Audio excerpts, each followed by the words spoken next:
rhythm, Here we right? go. Here we go. Here we go. Time, space, reality. It's more than a linear path. It's a prism of endless possibility where a single choice can branch out into infinite realities, creating alternate worlds from the ones you know. I am the narrator. I am your guide through these vast new realities.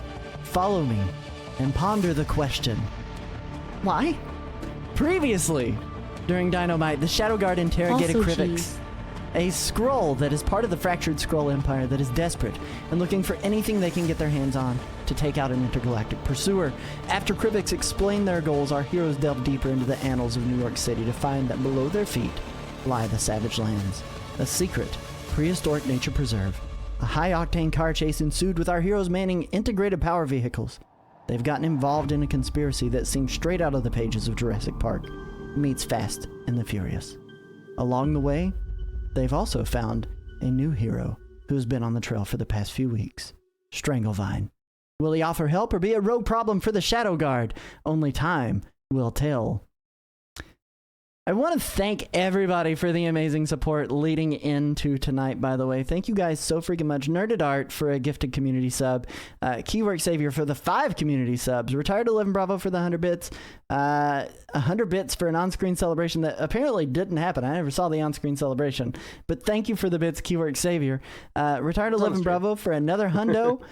Silent Brook for another hundo. Pitter for a hundo. The gigantifying 10 bits of the Nerdwire and Tendy Snuggle from I Am Tenderly. 100 another bits from Commodore Zed. Another gigantifying of bits from Nerded Art. I won an attendance trophy. Yes, I was here. You were here. Commodore Zed resubscribing for 14 months, and Team Wildwood resubscribing for 15 months straight. Thank you guys so freaking much for the support here for the premier Marvel Multiverse tabletop role-playing game. I want to thank my cast members for being here, and especially for the contributions from them to help us keep this going just every single week, just by them being here. That being said, we're going to start with Nerded Art today. And I want you to introduce yourself, talk a little bit about your character, and who you are. I know everyone's just here for Mr. Biscuits. Right? Everyone's here for the cat. Everyone is here for Mr. Biscuits. We know it's true. We know it. Hi, everyone. I am Nerd at Art. I am the other half of Team Wildwood. So I don't really stream all that much, but I love doing tabletops with my friends. I get to play Voltgeist on Wednesday nights here with this lovely crew.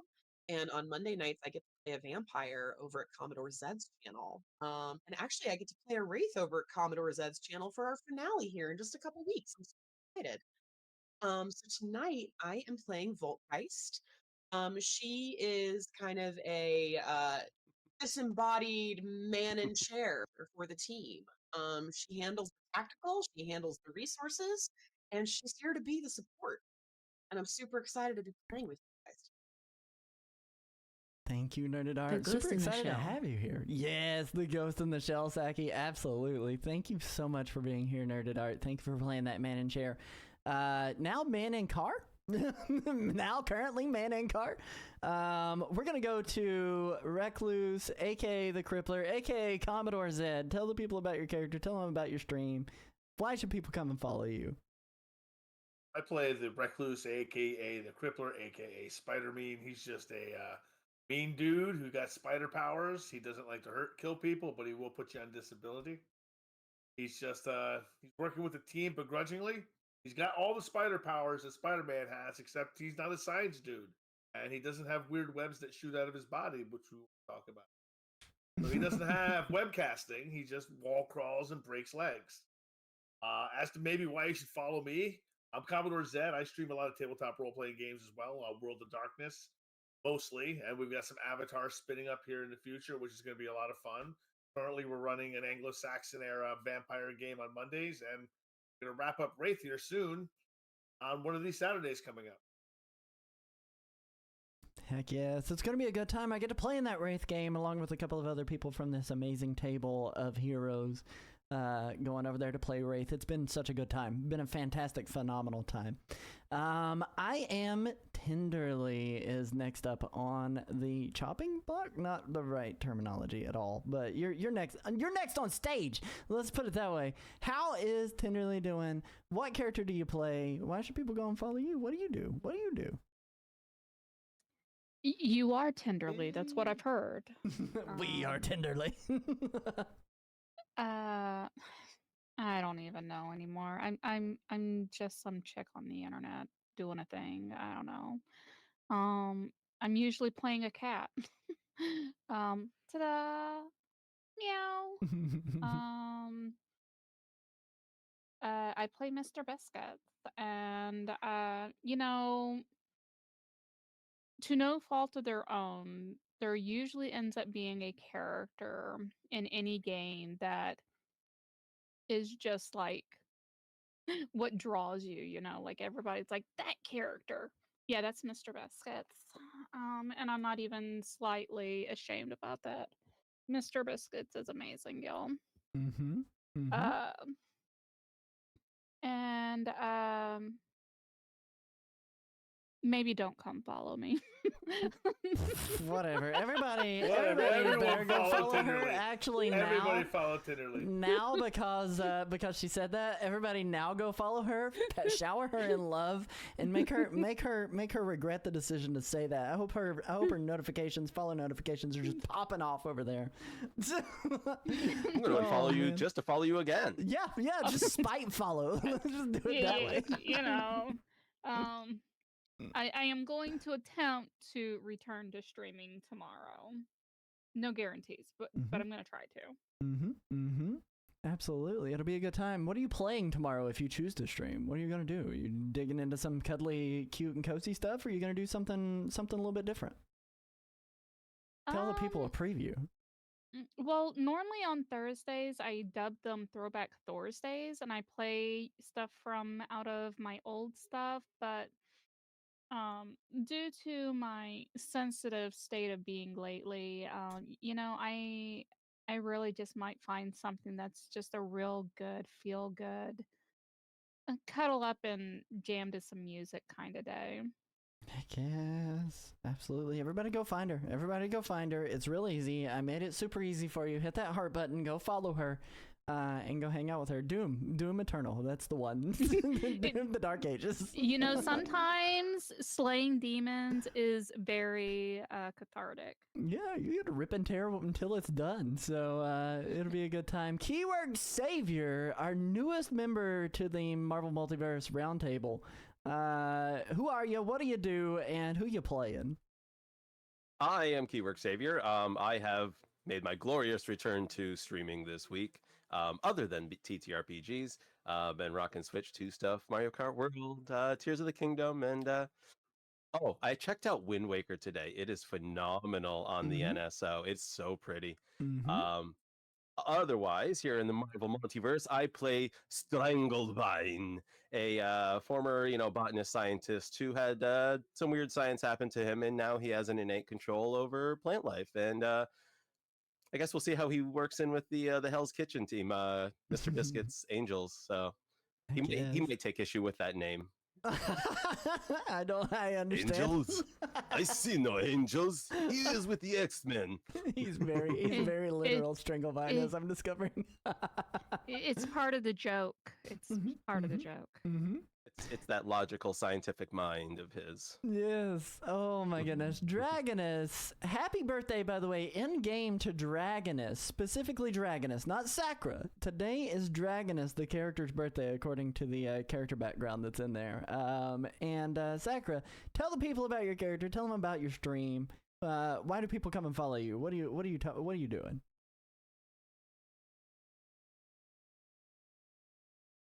I play Dragonus, who is today, in the real world, 108 years old now. June 11th, randomly chosen months ago. But I think she's still 107 in game. She's been turning into a dragon over the course of the past 60-some years, and is quite large and imposing, but really is a friendly grandma. Friendly grandma, I like that. I'm Sakura. I play games, mostly old, some new. I streamed over 53 hours last week covering the shows and normal content. I need to talk to my boss about that. She's such a jerk. People follow me because I'm a chill, silly lizard who plays cool games.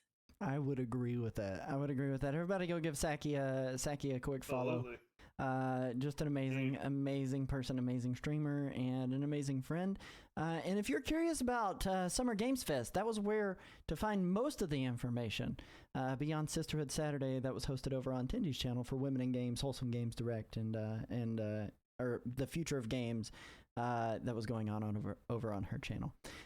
Team Wildwood, the other half of Team Wildwood. Tell the people about yourself. Tell them about Spaghetti, that kung fu spaghetti monster man, and why do people follow you? Everyone's the crazy carb of the team.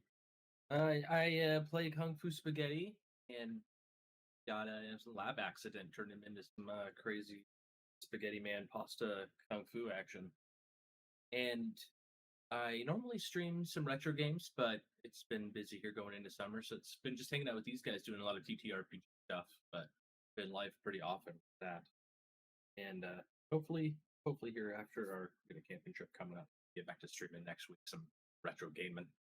Heck yes, it'll be a good time. It'll be a good time, and good luck on vacation. But yeah, if you want to keep up with the founder of the retroactive games community, go over there and hang out with Team Wildwood. You go over there and hang out with Team Wildwood. Everyone was pasta fighting.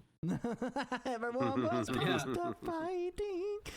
Where we left off last week, we left off with quite the literal cliffhanger. My stream crashed multiple times while we tried to wrap up the events.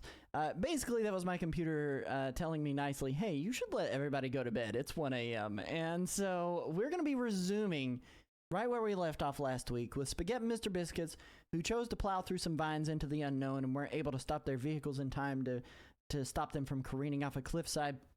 We have Recluse, aka Crippler, who took a sharp left turn and didn't get full control of the vehicle, slammed into the side of the cliffside, took a few points of health damage. We had Voltgeist, who had a fantastic failure on their roll, and I'll need to know what Voltgeist wants to have happen. Obviously, something bad has to happen, but something good also happens in that. We had Dragonus, who dealt crazy amounts of damage to the vehicles in front of her, the scroll interfacers who've been chasing Stranglevine, who is handily currently in the lead, but continuing to try to create an escape. But we're gonna pick up right where we left off there. For those of you guys who are playing fire breathing week, a team ban. yes, fire breathing a team ban. For those of you who were players in the game last week, we're going to kind of resume with the homebrewed rules that we've done, where it is one action. You either choose to do a power or you choose to do a movement. We're going to maintain that same standard. Make sure that you have your Zoom dice at the ready. Make sure that you guys are rolling those on each of your actions, whether you choose to move or whether you choose to attack, if you are in range of being able to do so. That being said, we are going to resume right where we left off. I forgot to bring the dice up. Hey, that is okay. You got a little bit of time because we left off with Mr. Biscuits and Spaghetti, who are about to careen down the hillside. Now, I do need to hear from Voltgeist, because we didn't get to hear what the fantastic failure actually did for you when you tried to make that left turn chasing after the scroll interfacers. So, Voltgeist, what would you like to have happen? Well, I'd like to point out that Voltgeist is very bad at driving. No one actually ever taught her to drive, so I think it would be very fitting for her to either wreck or spin out at this point. Oh no. Okay, so here's the thing. Something good can also happen through this.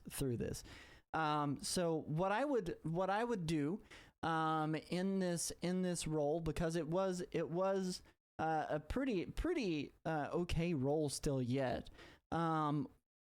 On the bad side of it, we're gonna have you come up in behind Crippler Recluse as you're driving, and you both have hit. You both skirt the cliffside. Both of you will take the 10 points of damage instead of making that curve for Voltgeist. So you're kind of getting close in behind the Crippler. Nothing bad happens to Crippler. Nothing bad. You guys don't collide or anything like that. But something good still yet happens out of this. So as you collide into the cliffside, what would you like to have happen as you're scraping down the side of it? How far out are we from the scrolls? Like in hitting this cliffside, do I maybe knock loose a boulder that hits one of them? Do We I could maybe absolutely do block that. their path?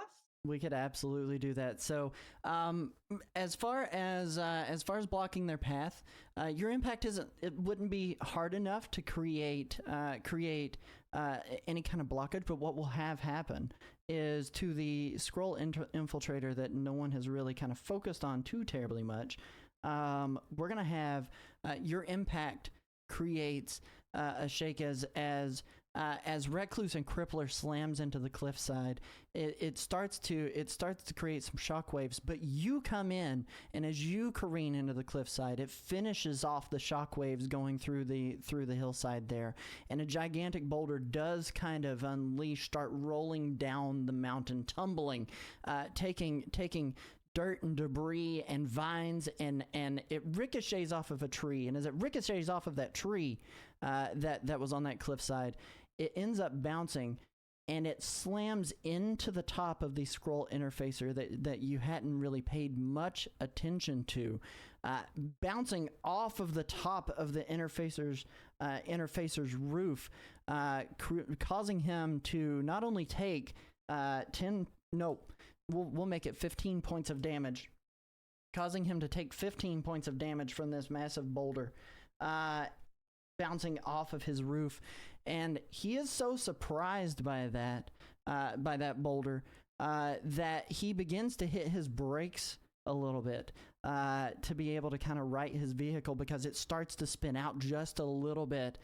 But he rights his vehicle, but he slows down, and he is now in behind Dragonus, the other scroll interfacer, in Stranglevine, and significantly closer to both Recluse and Voltgeist, as well as nope, that's it. Significantly closer to Recluse and Voltgeist. Does that sound good? Sounds fantastic. It's the best this poor girl without a driver's license could hope for. Absolutely. All right. We're going to resume up on the cliffside. As Spaghetti and Mr. Biscuit start careening down the hillside, you Causing can see traffic accidents. Right.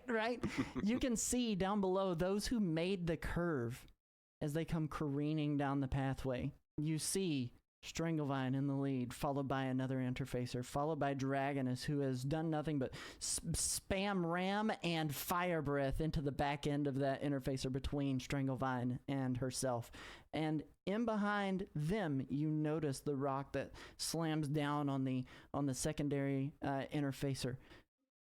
Crippler, Recluse, and Voltgeist closing that gap between them.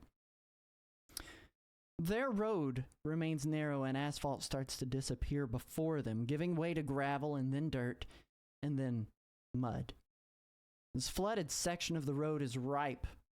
As you notice, drivers, looking to your left, looking to your right, it is ripe with carnivorous fauna.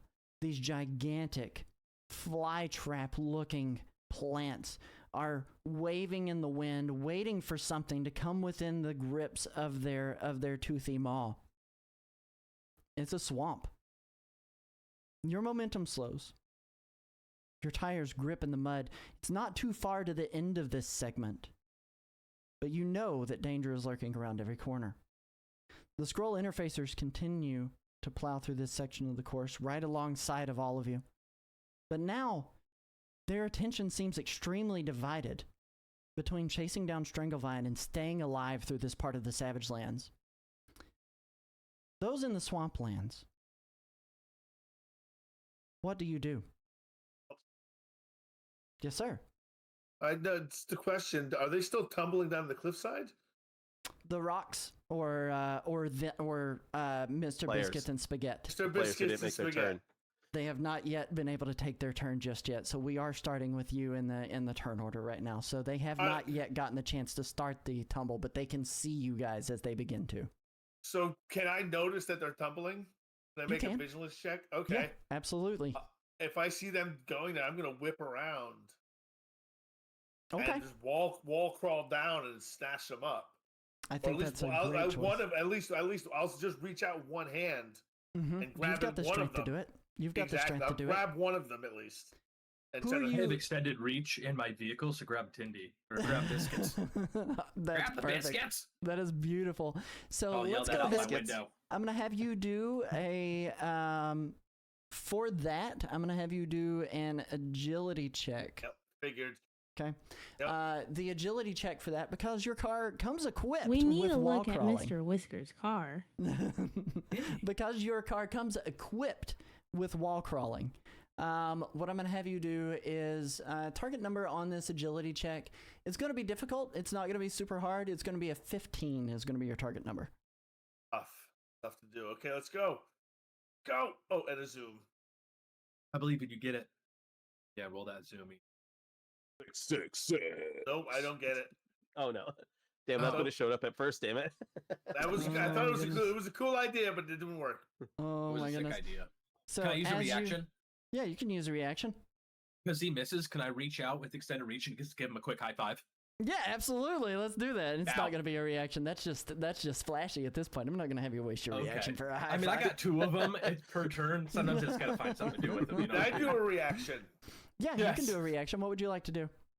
Grab his hand. here's my recommendation as Flip a player. It, reverse it.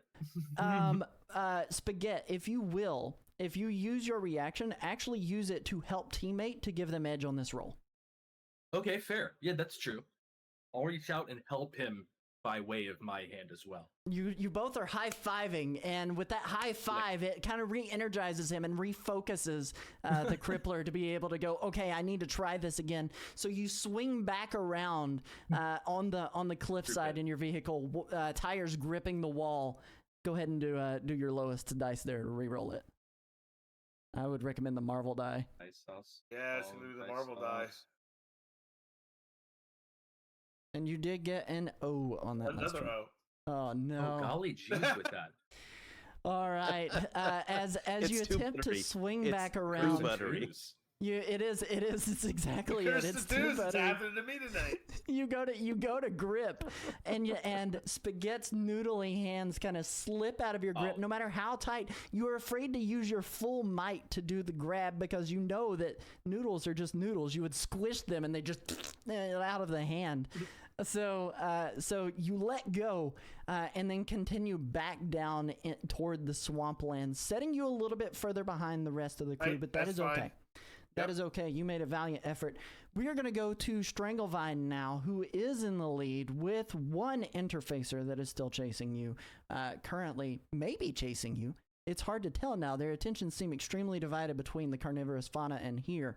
Would you like to continue trying to go along this path, or do you have something you can do to help you get an advantage to get out of these swamplands safely?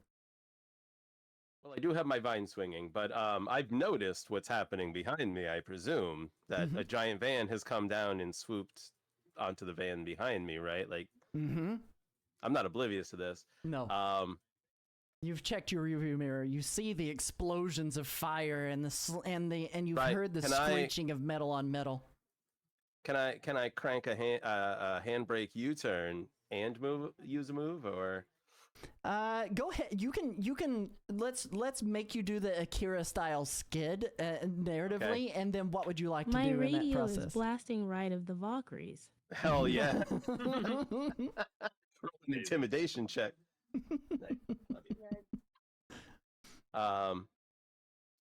Yes. Okay.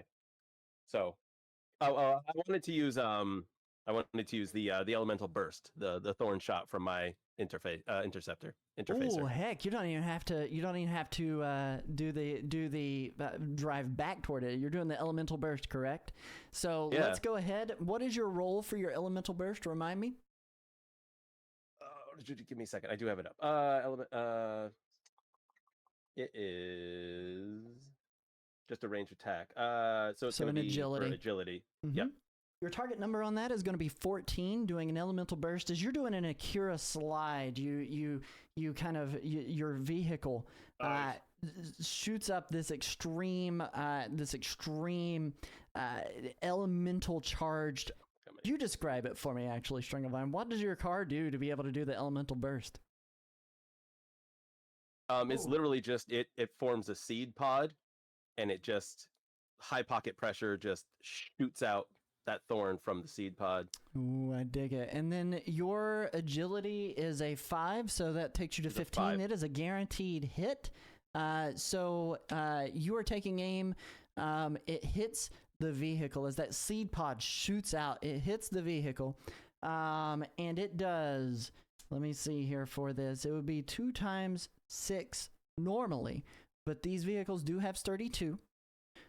So it would be 2 times 4, which is 8, plus an additional 5, which is 9, 10, 11, 12, 13 points of damage done to the vehicle that was chasing you, which is an amazing shot. All right. As the pod explodes onto the hood of the vehicle, you see the hood kind of tear off and tear back, flying into the wind and behind the scroll interfacer, and just going above, narrowly missing, going through the air, narrowly missing Dragoness's vehicle, and then landing on the corner, kind of spiking into the mud as you guys are traversing the swamplands there. Mr. Biscuits, you can attempt to go down this hillside as you are careening down toward the swamplands, just past the swamplands, or if you have a power that would help you out with this, which I don't remember what 3 powers that you took straight offhand. I have powers. You got Flurkin. The question is which direction do I visually see to be the best option? Do I view it as it's best to try to keep myself from going off the side, or do I view it as, you know what, this is a shortcut? I would view this, if you can maneuver this with skill, I would view this as a shortcut that puts you right back on the path near Stranglevine, in the lead as you're careening down. But it is going to be difficult, and it's going to require a lot of focus as you're driving your vehicle down this cliffside to maintain and not take any damage. So as I'm looking down, is there a sturdy anything, like a tree or anything? Is there a sturdy structure near-ish by? So this is a pretty clear near 85-degree slant in a lot of ways. It is a pretty clear straight down shot as you're going down into the clearing. The closest thing that would be of any kind of solid form would be already down near the swamplands. This is a sheer cliff face. And I'm guessing that's pretty far. It is. It wouldn't provide you any kind of extra benefit where you're at. You would still need to do the drive to get to anything solid that would be below you to be able to provide any kind of support or anything, if that's what you're looking for. I was thinking more like something to grab a hold of to slingshot. Okay. So nothing near enough by that I could grab to swing myself over. I would say no. This is pretty open air at this point. Well, I've got 9 lives. Let's be risky. I like the roleplay. 9 lives for Mr. Biscuits. Oh my gosh. So, here's what I need you to do. Choosing to maintain down the cliffside. I am going to want a series of 3 agility rolls for those who are careening down the cliffside. We'll get to you in a moment, Spaghetti. We'll start with Mr. Biscuits. Your target number on these 3 agility rolls is going to be 40 across 3 rolls. 40 across 3 rolls. Yep, your total, including your bonuses and including the total on your die. Okay, here's roll number 1. That is a good roll. 3, 5, 4, so 9, 10, 11, 12, plus an additional 3 is 15 on the first roll. Do I roll that Zoom dice every time? Or... Yes, you would. You will be able to farm some Zoom dice off of this one. I need a freaking M. Z. Yep, that was a Z. So 15 plus 8, 9, 10, 11, plus another 3 is 14, so that would be 29. Final roll.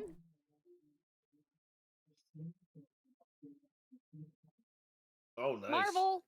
Oh That's my good, right? gosh. Oh my gosh. Okay, so 10, 11 plus another one is hang on one moment.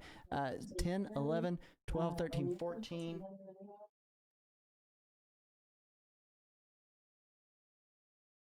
You end up doing a 43 total on your fall there, and you got a Marvel die, and you got a Marvel die. So I do this stylishly, right? Yes, we're gonna have a little bit of style. So describe for me your antics as you're careening down this cliffside. What do you do? How do you do it? What kind of style do you do it? Are we Buzz Lightyear and are we falling with style? Is that what we're doing? Oh, we are so falling with style. So I am coming just like zipping down this mess of a cliff. And as I'm coming down, wild and out of control, to my side, I do indeed see a tree that I then just spit out my tentacles out of my car, grab a hold of that tree to take and give myself a bit of an anchor to take and sling myself around and back onto the road. And I managed to not even pull the tree out from its roots. It's just freaking amazing that I can just slingshot myself around and bam, I'm right where I want to be. Amazing job, Mr. Biscuits. Holy If cow! y'all thought it was terrifying seeing those tentacles come out of my mouth, these ones came out of my car. Oh no! Did you taste with the car? I really hope that my taste buds are not. It integrates with the connected to senses. No, I'm kidding. Oh my goodness, that's amazing. We come to Voltgeist, who just created a small little bit of a rock slide that did some damage to the vehicle in front of them. And you've noticed Crippler is kind of pulled away and went up the mountain face to try and assist Spaghetti and Mr. Biscuits. Unfortunately, not really being able to grab a hold of Spaghetti and then having to make the curve back down into the swamplands. Losing a little bit of time. So you are ahead of Crippler now along the course here. What would you like to do? Would you like to try to continue through the swamplands? Am I close enough to attack the scroll in front of me, or do I have to move? You would be close enough to attack the scroll in front of you. I will use Disrupt Nerves. I'm going to try and knock him out. On the scroll himself. All right. So remind me what you need to do to be able to do this. This is a within reach kind of attack, right? Ego check against Resilience Defense. Okay. Resilience Defense, while in the vehicle, is going to We're all be rolling the same thing. Yeah, is going to be a 12 for this. All right, I just got a 15. 10 plus 5. Very cool. And then what happens on a standard success for this? He should be incapacitated. Okay. Yeah. Very cool. So as you disrupt his nerves, his car begins to come to a halt. And you see you can see he's just kind of coasting off into the swamplands. And as he slams into the water of the swamp, he's sploosh, and you see the water kind of shoot up over his hood. And he kind of starts to careen off the road and then into some vine work, and you notice his vehicle starts to disappear into the horizon just a little bit. We go to Spaghetti. Spaghetti, you've been attempting to hopefully get some skin saved as you're careening down the cliffside. Yes. But unfortunately, as Crippler swung up to grab you, your noodly hands were just too buttery. You need to lay off that lotion, that butter lotion. And so, what are you gonna do as you're going down? There's not really a whole lot to grab a hold of, as we saw with Mr. Biscuits. I guess I have extended reach, so can I send my right tires out to stay on the road as long as I can on the one path and send my left tires over to the other path and just transition myself down We're the like cliff that way? shooting the tires out to try to get a little bit of stability as you're going down. Okay, we'll do that. We'll do that. The way that we'll do it, I'll have you make the same series of rolls, but we're going to lower your difficulty just a little bit with you shooting your tires out to the sides. Cool. So we're going to lower your difficulty just a little bit. Instead of it being a target number of 40, your target number is going to be a 36 over 3 rolls. Yep.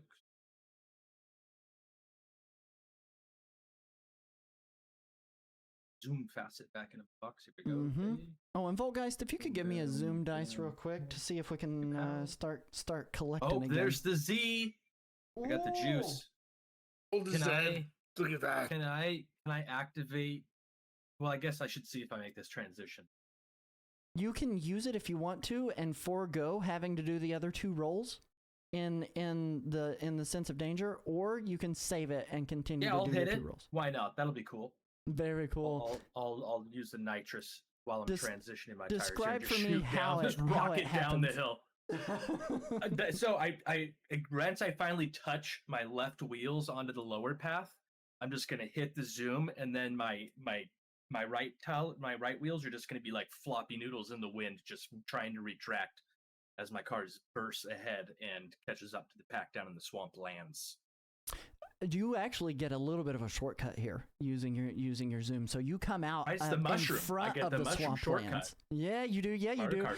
You're doing a little bit of rail grinding. You're going to do some flips as you're going down. I've learned some techniques. And you gain an advantage being up actually fully ahead of the pack, ahead of Stranglevine with Mr. Biscuits as well. Mr. Biscuits right behind you. Yes, Keywork. Oh, I was just going to say, seeing what was happening behind me, I did still want to stop. I figured if I'm getting support from somebody and, I could take the one interceptor by myself. So I didn't want to say that back when I did my move. I did intend to stop, not just shoot at them. Oh, so you were going to completely come to a stop inside of the swamplands. That's what I figured he was doing. Yeah. Okay, I misunderstood. All right. Can I get a reaction in with that? You can go ahead. What do you want to do? Can I shoot? I'm gonna also stop on the other end of the track, on the opposite side of the track, and shoot my noodles across to his vines and create a rope across this track and just clothesline these dudes in these other cars. Let's see here. So do that? So that would be more of a narrative. What would we structure this as? What do you want to structure this as? I think it would be. I think technically me needing to use a reaction, which I have, but on Stranglevine's turn, he'd have to do. What kind of reaction though would it be? Would it be like a fastball special kind of situation? Would it be? That's what I was thinking. Okay. But we wouldn't be launching each other, I guess. Right. Throw each other. It'd be a really slow ball special, virtually static ball special. Let me think about this. Let me look at this. Let me look at these rolls here. We high five and incidentally clothesline them. Yeah. Okay, I'm gonna restart my Video Ninja because it's like 200 kilobytes a second. Should keep this.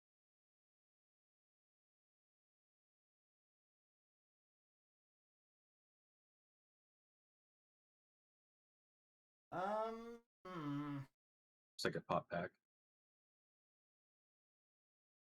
So there's nothing that's super direct about this as a reaction. This is more of a it's a little bit of a different category. I was looking at it from that perspective of a reaction. You've got escape, fastball special, help teammate, interpose, ram, release, and skulk as your standard reactions. And I was trying to think about how we can kind of function this as that. But what we could do is we could do it as a fastball special. You can whip me. You could actually whip me in a circle. You could clothesline him. That'd be a fastball special. Yeah. That would be a little closer to what we're looking for here.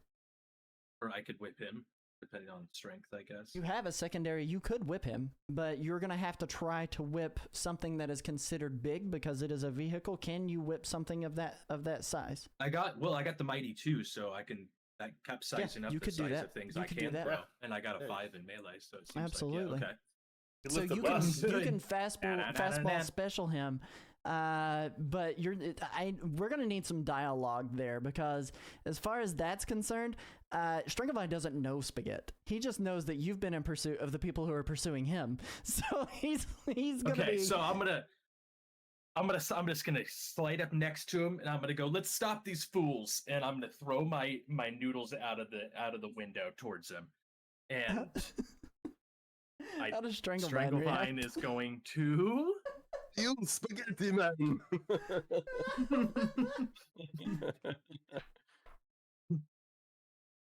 Oh man! All right. So what I'm gonna need, boy. what I'm going to need for this at this point is, let me see here. You need to do a agility check against the vehicle. To initiate the fastball special Spaghetti. So I need you to give me an agility check, grabbing a hold of the car. And you 100% grab it. You successfully, without even adding your bonuses, successfully grab a hold of the vehicle. And as you grab a hold of the vehicle, describe for me what you do grabbing a hold of the vehicle and how you start this fastball special up. I'm gonna yell, punch it, out the window, and as he hits the accelerator and kind of breaks that static tension against the ground he has, I'm gonna start to just whip my arm and add some speed to his rig, whipping him around in front of me, and then have him facing towards the enemy, and just whip him back at the car closest to us. All just right. Smashing his not his vehicle into it, but my arm into his car and kind of wrapping his vehicle around, kind of using his vehicle as the force behind it, right? Like you're kind of using his vehicle with the speed and the weight as the force behind what is slamming into this other car. So Stranglevind, what I need from you is going to be a melee check. Right. That's I have 0 melee. Target number is going to be 12. You can do it. You're fine. I hope you know that you are doing spaghetti, man. Oh my goodness. So, here's what's going to happen. Your vehicle starts gassing up through those swamplands. You see mud and debris and just swamp life going in behind the tires that are there, with these noodle arms wrapped around the front end of the vehicle, extending all the way around it, kind of wrapping it up in what looks like a fork that's been twirled around in a bowl of spaghetti. And as you're going and you're driving in this circle, gaining speed with every loop, you bring the vehicle around, and because you're using his gripped arm still yet going up against this other vehicle that is there, you slam into it with some significant force. This is going to be 4 times 1 still yet, because it's 32 in your melee, because it uses your melee, Stranglevind. 4 times 1 is 8 plus 0, because you have no bonus points in melee, right? And Correct. then Sorry. double you that. can't hear my shaking my head. I'm not a spray paint can. Double that. So then you end up doing 8 points of damage to the back vehicle here. Unfortunately, not quite enough to stop it in its tracks as that car makes contact with that. What I'm going to have them do is I'm going to have them do a agility check here to make his sure. Spaghetti then wrap around their vehicle? That's what I'm going to make sure of. So I'm going to have them do a quick agility check here to see if they make it out and past. As those noodles tend to wrap around the vehicle, it's still continuing forward and makes it just out of the swamp. Kind of in some ways, your arm is continuing to stretch at that time, but you've got a really good grip on them, and on your next turn, you can kind of pull up toward them with no issues whatsoever. Being side by side there. We are going to go into Dragonus's turn now. And Dragonus, you notice that vehicle is kind of plowed past Stranglevine now. It is past Spaghetti and out on the major roadway. What would you like to do, Dragonus?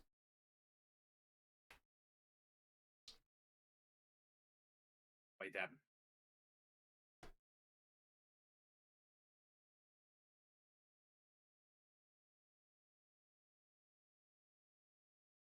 And for those who are not aware, Dragonus, aka Sakura, uses text to speech, and so we allow for a little extra time for her to be able to catch up with the typage and putting it into here.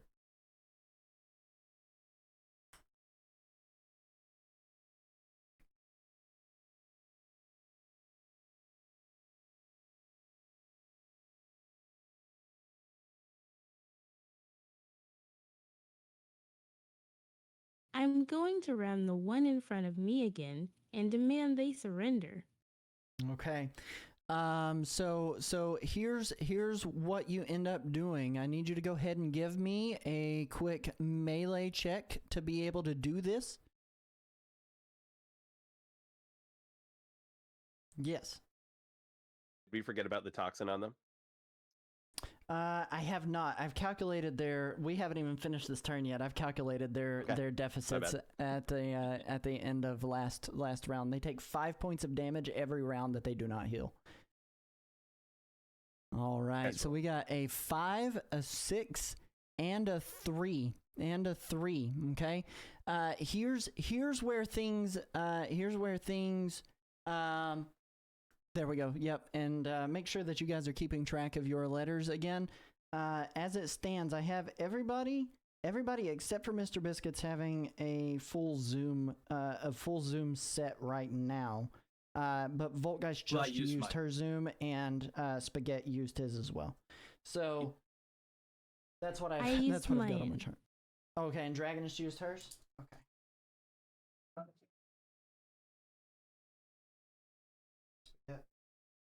All right, and then Stringavine got you have Zoom available to you as well for your next turn. I should have told you that to begin with.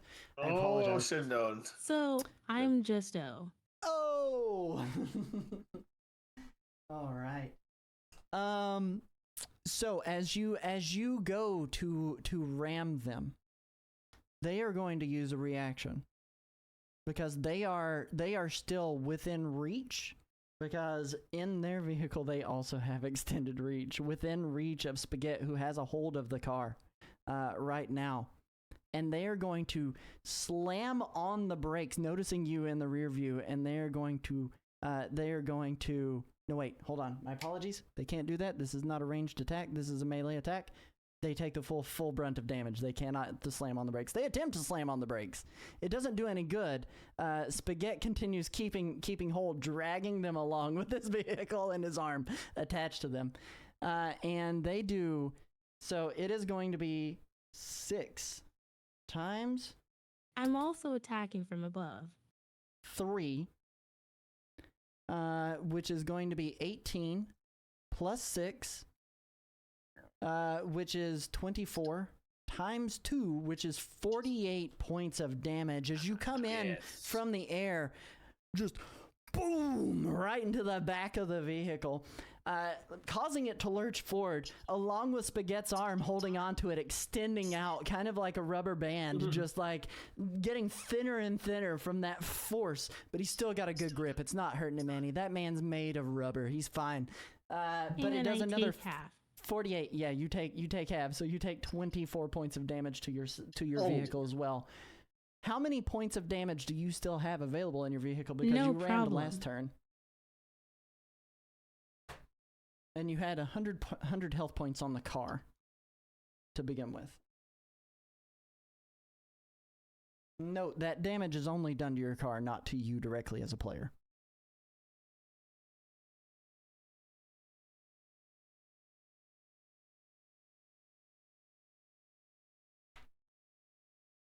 Down to 64, but heal 3 at end of turn. Okay. Very cool. As you all clear the swamp, you notice that you're now on the far side of the volcano.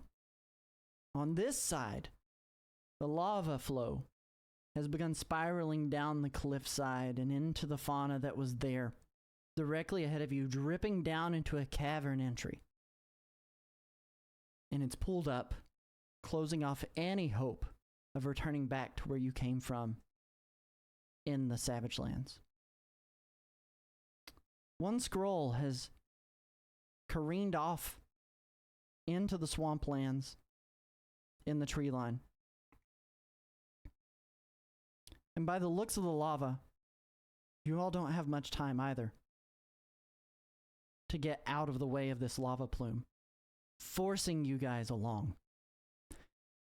You notice a sharp downward spiral into the cavern, but it's surrounded on all sides by lava. The road is at its narrowest thus far here.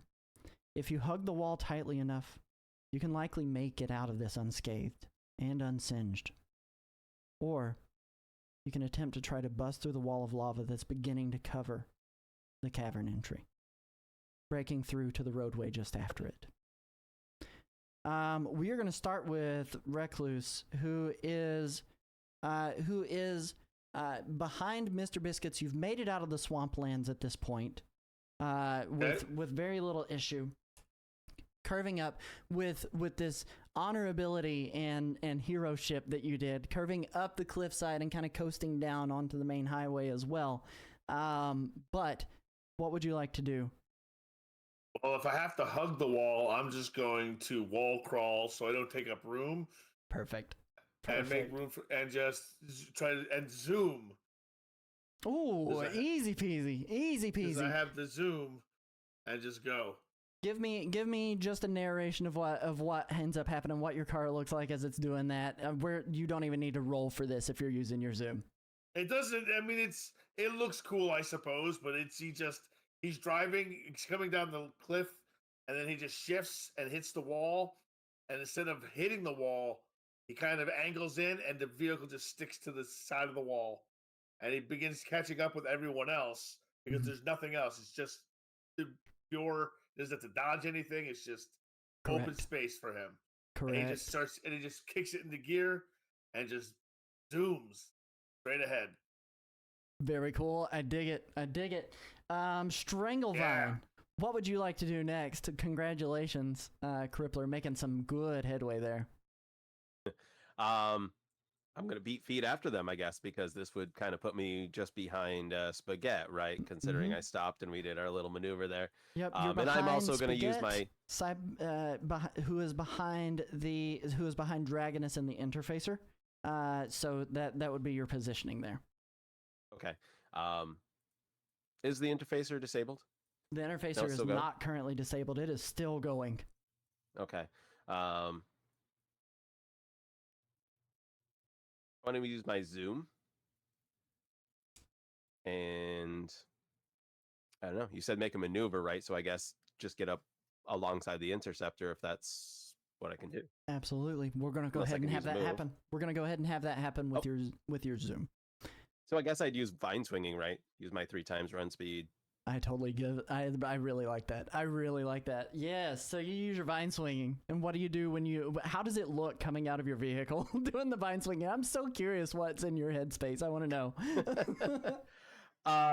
Well, once he got into the thing, like I said, it looked just like a Jurassic Park Jeep, but very quickly it's just vines just started to essentially metastasize around it, and from the cluster it's just, not quite a thwip noise exactly, but just kind of a coil and then whip up, and it's grabbing onto the overstructure, and it's just whatever the tree, what's it called? Canopy. There you go. And just, swinging along, looking just these vines. It's just he's just sitting there. Like it looks like he's just sitting there casually in the vehicle. It's just the vines are just grabbing out, and they kind of break off as they swing off and stuff like that. It's not like they retract or anything. So I super dig vines that. are disposable, but Absolutely, I super dig that. That's so freaking cool. I like it.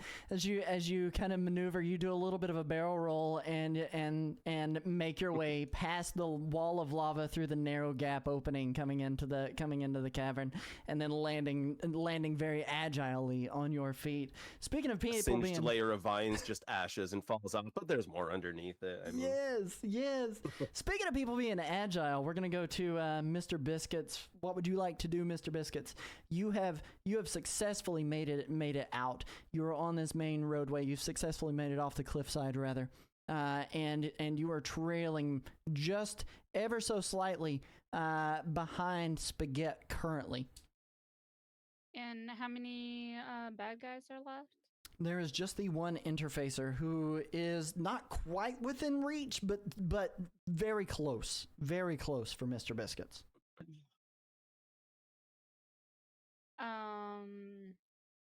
Close enough that I could grab him? Let's make an attempt on that one. You can do a melee check to. What would you like to do when you grab him, though?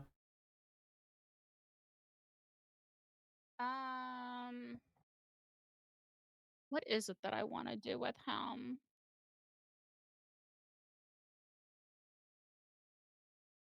I mean, you know what? Why not? I'm gonna swallow him. It's been a hot minute. Let's go ahead and make an attempt to do so. I'm gonna put him in my trunk. Your trunk opens up. So, what? God. I cannot remember what we agreed to on what your role is. I do believe it needs to be a melee check against their resilience defenses. Is that? I think you had it in the homebrew. Let me check your homebrew. Yep. Please do. Multiverse homebrew. Rank 2. And that's a +5 for a combat 15 check. Focus. That's a 9. And is this Melee one that you against the target's melee it is one you defense. took. So yeah, it's Okay, so melee against melee. defense. All right. So what do you end up rolling on that roll? It's a 6/4/4 plus +5 for combat. Yeah. is your trunk full of tentacles? Wouldn't you like to know what's in my It trunk? just pops open and it's just a horror show in there. As you grab a hold of him, your tentacles enveloping the vehicle in front of you, kind of like for those who haven't seen the artwork that Tenderly had created for this, it's a cute little pink car. Like, it's a cute little pink car with her little kitty self just sitting there on the hood, and she kind of does this spin to get the rear end of the vehicle there, right within her reach of being able to grab a hold of the interfacer. The tentacles fly out to suck in the vehicle into the trunk, wrapping around tires, suction cups going on the windows. Inside, the scroll seems calm, cool, and collected, but inside the scroll's mind, you know he's freaking out because he's not really prepared for what's on the other side of this flurkin that he is aware of at this point.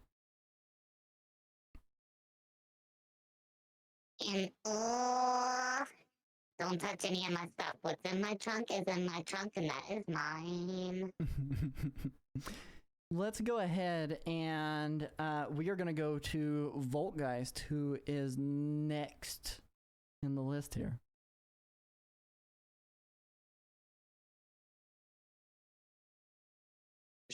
All right, I am ready. Yes. Okay, so is everybody's taken out now, huh? Everybody is either taken out or stuck inside of a pocket dimension currently. You do have lava continuing to push you guys deeper into this cavern that you guys should probably continue running from at this point. Fantastic. All right then. I guess just then pedal to the metal, guys. Let's go. Are you going to hug wall, or are you going to try to burst through the lava? I guess I'll hug the wall. Bursting through the lava seems like a poor idea. As much as Alright. Voltgeist loves some Mario Kart, turns out driving isn't anything like Mario Kart. Let's go, boys! So your target number for being able to hug that wall is going to be a 14. And what's your agility? That's just a straight up 11. Okay. As your energy bike comes into the narrow opening, and it's a wide energy bike. It's not just normal motorcycle sized. Yes, sir. Can I take a reaction to help her? Yeah, absolutely. Please do. So she can re-roll that that one. I'll reach out because I'm on the wall. I'll see she's starting to struggle. I will grab her vehicle and just pull her back onto the wall so she can keep driving, giving her a shot while re-rolling the one. Let's go ahead and re-roll that one, Volgeist. All right. It has to be better than 1, right? Ah, there we go. Yeah, Success. thank you. Success. Amazing job. Good job. As the crippler has kind of righted your vehicle and given you just enough time to kind of react just a little bit better, you whip your motorcycle onto that wall, and it makes a skirt sound as it's going onto that wall. You see nothing but billows of rubber and debris flying in behind you. We're now going to go to Spaghetti, who did have a hold of this scroll interface. Yeah, so which way did he go? Did he already bust through the lava area, or He went into Mr. Biscuit's trunk. the one that I was holding on to? Yep, because the one that the other one that was in pursuit got their nerves disrupted and went careening off into the swamplands. And not able to do anything, fully stunned. I'm gonna use a reaction to let go of the first guy before he goes into the. Understood. And then how close am I to the other guy? One of the. There are no other guys. Both of the interfacers are done. One is swallowed by Mr. Biscuits, and one has careened off into the swamplands, stunned, and you left him in the dust. Perfection. Well, I was going to drag one dude through the lava because I have environmental protection, so it wasn't going to hurt me, and I was just going to melt his car. I'm just going to do a sick Mario Kart-esque jump through the lava anyhow because I can. Very cool. Give me an agility check for you as well. Target number is going to be 14. One is being detained for questioning. All right. So that's a 5, 9, 13. 10, 11. Plus what? Plus 2. 12, 13. Just Let me re-roll it. Narrowly missing it? Narrowly missing it? Do you have some way to re-roll it? Yeah. Oh, Yeah, you're going to spend a karma. Yeah, spend why a karma. not? I haven't used one yet. There we go. Hey, there we go. You skirt around the lava, kind of doing a Mario Kart style drift. Oh, I got environmental protection. Oh, you plowed through the lava? Very Straight cool. through the lava. So as you slam through the lava, molten rock nearly solidifies as it's cast out. Ash and amber light emit from the front end of your vehicle, and the speed you were going is almost like hitting a wall of quicksand. You hit it with now such he's force twice boiled. that as you pushed forward, it bubbled and then solidified, shattering into obsidian glass shards littering the roadway behind you. Good job, Wildwood, aka Spaghetti. We are now into the scroll interfacer's turn, who has been swallowed by Mr. Biscuits, and he is going to use a power known as Slip Free. What Slip Free does is it allows him to be able to escape if he has been grabbed or pinned. So he uses his power Slip Free. You notice your trunk flies open without your awareness at first. Diving out of the trunk, he's still directly in front of you though. There's nothing that he can do to be able to get away at this point. He has no mobility. He is just there. He had to use his entire action to be able to do Slip Free. But he is there directly in front of you, Mr. Biscuits. We now go to Dragoness's turn. As you guys have entered the cavern, Dragonus, you have an opportunity here to either avoid the lava or plow through the lava to be able to make entry into the cavern there with Spaghetti and the rest of the crew here.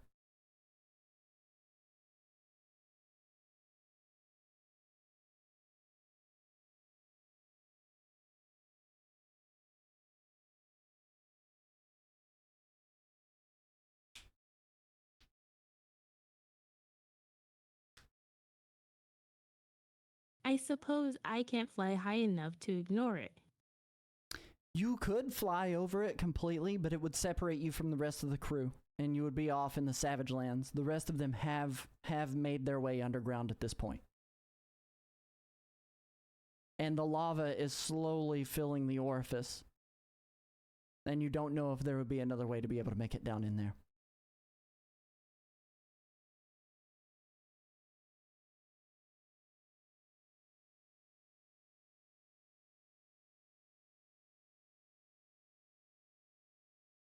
I just saw your message, Keywork Savior, in the chat. Tendrils of spaghetti trailing from the biscuits mobile. Okay, let's go onward. All right, so you are going to plow through the lava as well. So again, target number is going to be 14 on this to be able to plow through that lava. Let's do a quick melee check. The orifice. Still blazing ride of the Valkyries. Yes.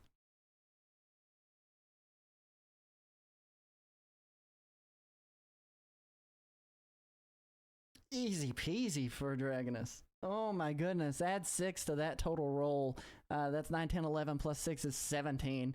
Also doing much the same, slamming into that wall of lava as it makes contact with the front of your vehicle, shattering it into obsidian glass shards behind you as well.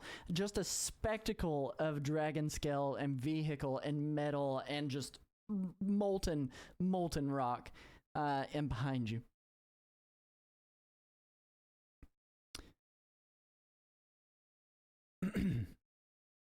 As your cars make this final push through that hazard, you see the entirety of this cavern open up in front of you, and it feels as if you've been swallowed. It's dark, except for the lava lighting the sides of the roadway, and it's cool inside. Shadows are cast up the sides of the walls in the shape of bones from the glow of the molten rock. And then you notice it. Each passing guardrail. It's not man-made, it's bone. Fatum, fatum, fatum. As they go flying past your vehicles with the speed that you're moving, making the sound that's reserved for helicopter props moving at high speeds. The bridge you're on, it's not just a bridge this time. It's the remains of a gigantic creature that has seemed to be here for millennia.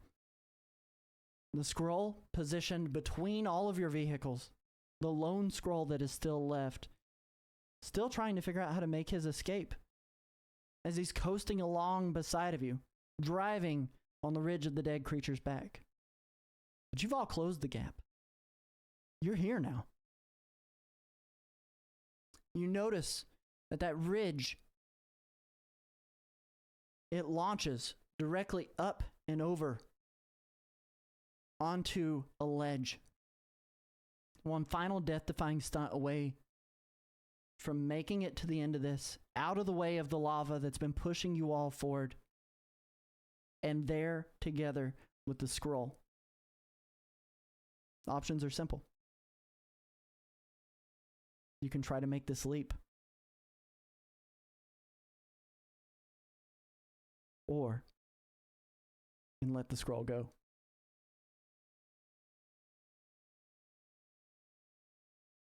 We're going to start with Crippler. Recluse. It was the options were make the leap or let the guy go. Let the guy go. I think I know what Recluse and Crippler would do. He doesn't strike me as a man who lets people go. Well, I'm trying to think of how he came in, because he came in up on the wall. He comes back down. He kicks it back into gear. Yep, and he just goes for the jump, even though he's only got the two agility. I'm going for it, and that's what karma's for. Target Exactly. number on this death-defying leap is going to be 16. Fantastic. Go. You can do it. Can I use a reaction to give him Yes, you can, edge? because we're in a new set of turns, so you have all your reactions back. I'll assist. I am in the air. Well, hang on. Let's see what he got. He got 9, 10, 11. Stuff. I need to re-roll that too. Oh, I'm 13. probably gonna Yep. Yep. if someone's using the reaction help, I will re-roll the 2. Yep. Yeah, I'm definitely using mine. Okay. I got 2, so I'll toss one at you. Are you kidding? Nice. That's Someone terrible. else This might is the need curse to of the keep tossing. 2s. I Now I'm gonna use the karma. Okay. Okay, I was gonna say I also have a reaction that I can use to help. Yep. Yep, We can Go team ahead. effort this. exactly. Change of Okay, plans, well, it's not guys. a Try two. again. That's 5, 6, 7, 8, 9, 10, 11, 12, 13, 14. Yeah. I need a 6. Yeah. That try again. Dragoness had one for you. Dragoness said she's gonna contribute. Oh my god. Good lord. What is going on right now? Uninstall. No. Switch to one of the other No. colored dice or something. That dice is so cursed. man. Oh my. As It you just as you wasn't go meant to happen. zooming up, and I'm assuming okay, so that's Voltgeist, that's Dragoness, that's Spaghetti, and a Karma on those rerolls, and it gave you 2 every single time. My God, Oh you need to my look at that dice and make gosh. sure all the sides haven't been replaced by 2s on just your dice alone. Right. That's my curse. Oh man, as you go zooming up over the ledge, you fall just short of making it onto it. But your tires grip the sides of the walls. Your tires grip the sides of the walls, but because you didn't land quite where you were planning to, the undercarriage of your vehicle slams into the side of the wall, gripping with the tires, sending some sparks shooting down into what you only know is an abyss below. Take another 10 points of damage, Okay. All right. but you'll have the chance to come back up. You can make it. We believe in I Crippler will try. Recluse. I'll do it. We Remember when believe. grunt? And they'll be like, shit. Yes. There's our PG-13. There we I go. think as long as There you we don't need go. to roll dice anymore, we're gonna be just fine. Stranglevine. What do you do as you're coming up on this? I think choices are pretty simple for you. You have a specialized power that can bring you across this without much effort or much issue. See, I was trying to say, it's like, how could I use vine swinging, but also use the scroll as an anchor point? So it's just kind of like Just like a Astrojack from the, I don't know if you There you remember go. Astrojacks from the 90s. Just like the 3 balls on a string. Yep. Swinging through the air. Exactly. Yeah, I want to make it across, and I want to use him as an anchor point. And if anything, once I am across, I do want to stop my vehicle to where I could best estimate that he would banking it up. So Very cool. With you using web swinging, what I'm going to ask for you to do is your target number is going to be significantly lowered. We're going to put this at a target number of we did a 16, right, for Recluse. Is that correct? It was a 16. We're going to put your target number on this at a 13, which is going to be challenging. using which stat? This will be an agility. Oh no. Oh my god. Oh no. Are we in no. combat? Still considered combat. Yeah, still considered Okay, I'm gonna use a combat. karma. I'm gonna use a karma. Okay. That's a full reroll, right? It is your lowest, a single dice. We do have Okay. 2 others who can react, and also Spaghetti has 1 additional reaction, but I don't know if he wants to use it too. So we technically have 3 others who can react. Can on I top of can I your reroll karma. my Marvel die, or it has to be the lowest die? You can re-roll your Marvel die if you would like.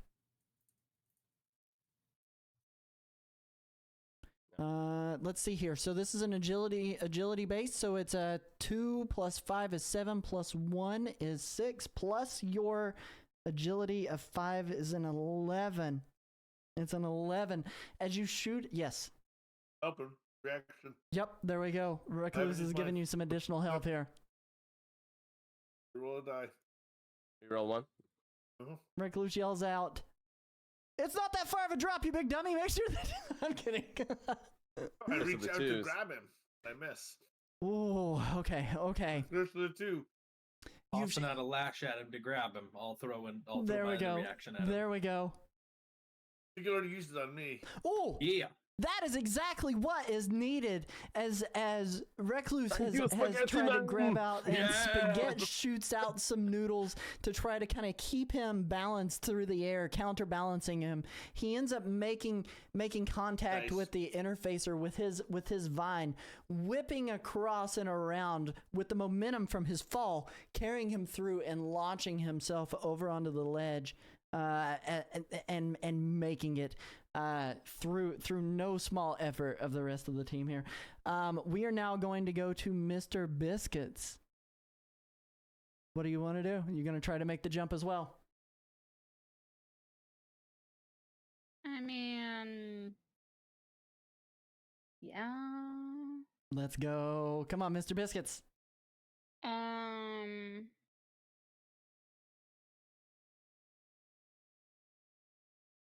Yeah, so I'm going to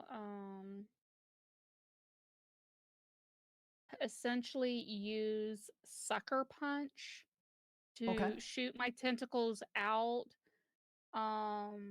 But instead of trying to pull something towards me, I'm then just going to let myself be pulled to what I grab. Remind me what Sucker Punch does? It reaches around behind something. I think it's reverse punch. You guys just flavored Yeah, reverse it's pretty punch. much a reverse punch, but we flavored it as Sucker Punch. signature But move style.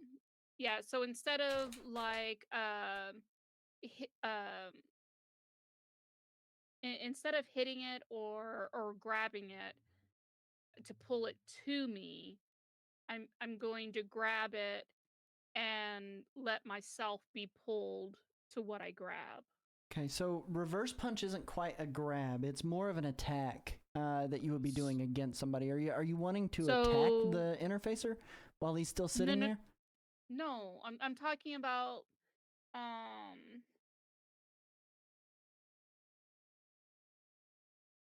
There is some plasticity grab move, but I don't know if we have access. She has Coil I've and got Crush. Coil and Crush. Would that be better to use? Oh, that's pretty good. Yeah, But we could do it around Coil and Crush. I'm totally fine with trying to do it that way. With what you're trying to describe, Yeah. you're essentially trying to do a vine swing, is what you're trying to do, or a web swing. Is that how you're describing, right? I guess, but you know, like how I used like my tentacles to grab a hold of something and pull it to me. Instead, I want to use my tentacles to grab something, and then instead me gets pulled to what I grabbed. Yeah, you're You know, trying to so- do like a improvised web swing, vine swing is what you're trying to do. Under normal circumstances, it probably would not work quite that way. But in this, we're gonna call it a one-off, and I'll go ahead and allow it in this instance. Okay, swinging has a lot I'm of gonna say- precision and stuff too. What she's Yeah. doing is just very targeted. I was gonna say Yeah. you could probably just play it off as doing the check to ramp the thing, but role play it comic book style as Yep. the Exactly. Mr. Biscuits latches on with a tentacle and That's zips true. herself up there. Exactly. That's pretty good. That's pretty good. So I think that's what we'll likely do in this event, because of what you're trying to accomplish and the power set that you're using.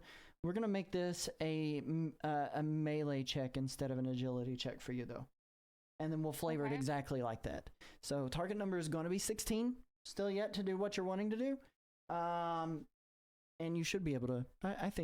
I believe in Mr. Biscuits. Mr. Biscuit believes in Mr. Biscuits. I believe in the Mr. Biscuits that believes in Mr. Biscuits. What Oh the my heck is The that? dice God, don't- the what is dice going on don't with these believe in final Mr. I have a rolls? reaction to help. Yep, let's go ahead. We're gonna re-roll. I would recommend re-rolling that one. I am. Reroll I'm that sorry, I'm one. out. Hey, there's a 6. Nice. There's a 6. nice. So you got 6, 9, 10, 11 plus. What is your melee? 5? 16 for- even. 16 even to I make will it. help you, tiny cat person. All right. And so Mr. Biscuits yells at the stupid guy in the car. And it's just like, you should have stayed in the truck. Oh my goodness. He has he looks around a little quizzical, like, what in the world is this cat talking about? And he knows it's not a cat. He goes, what in the world is this Flurkin talking about? Stayed in the trunk. That was the most terrifying space I had ever been in. All right. We are going to go to Voltgeist, who is up next, because Mr. Biscuits soaring through the air, landing on the tires onto the ledge across the gap. Voltgeist, what would you like to do? Yeah, I guess just our objective now is just to get to a safe place, am I right? Absolutely. Hit me with it. So are you going to try to make this jump across to get over to there?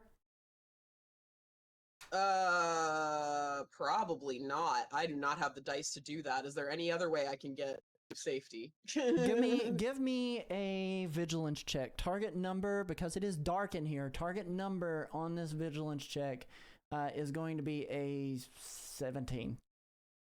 Yeah, 14 plus 4, I'm good. Yes, all right. So as you look around, there is quite the long way around that kind of goes off and down the rib cage.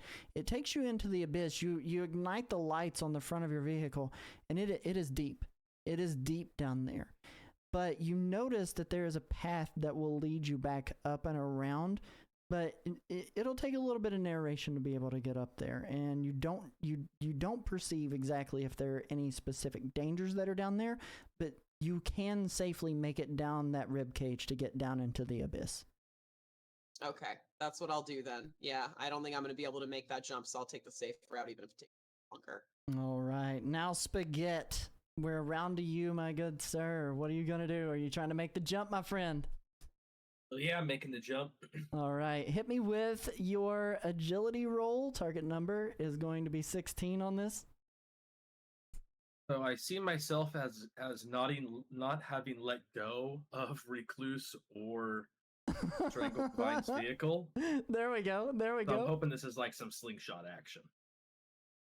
All right. And What what's am I your looking for? agility? So you were looking for a 2. 16. With. Okay, we got a 14. Mr. Biscuits, you were the last one with an ability to help out a teammate. Would you like to provide a help before he digs into his karma? Biscuits! Only if he lets me taste the butter sauce. Oh. Some spaghetti? No. There's only one Mr. more. Biscuits totally wants to help the spaghetti man. It's only one more, Nerdwire. Oh my god, I So was close. looking at that as if there I'm was a one 2. I got short. so excited. Oh my gosh, as you make got karma. the I jump, still got you are karma. still holding on to Karma! Yeah, you gonna karma it? Yes. Hit us Yeah. with the karma. Everyone's- Let's do it. I'm like the only one. I gotta make this jump. All right, you I didn't make it fucking either. dice. I will Don't feel punch bad. you in the head, die. There we go. That's what you needed. Yeah. as you Very as you nice. make it, just kind of thinking to yourself, not Mr. Biscuits, my God, Spaghetti has a flashback to Shang-Chi going, anything that is on your mind, you can do it. You are empowered, and you get just a little bit more faith in yourself, and put a little more oomph into the gas pedal as you launch yourself, ramping up the bone. You press the pedal to the floor. You gas it up at just the right moment. Front wheels leave the rib cage. Back wheels follow. Your guts come up to the back of your throat for a moment as you experience 0G at the apex of your leap. All those noodly guts. And you float for what seems like forever. But then you're snapped back to reality and you feel the car jerk you downward out of the air. Your vehicle lands with a thud. Sparks fly from your air and undercarriage. Tires squeal. Fire shoots from your exhaust. You cut your wheels sharply. Now I need to see if this scroll makes it.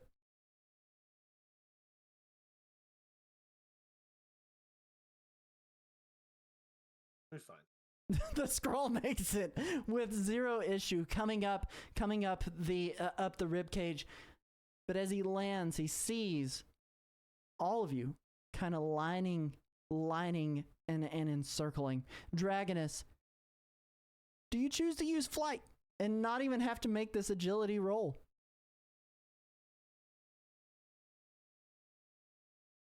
Was that? Bump him out of the air while you're flying. Beep beep.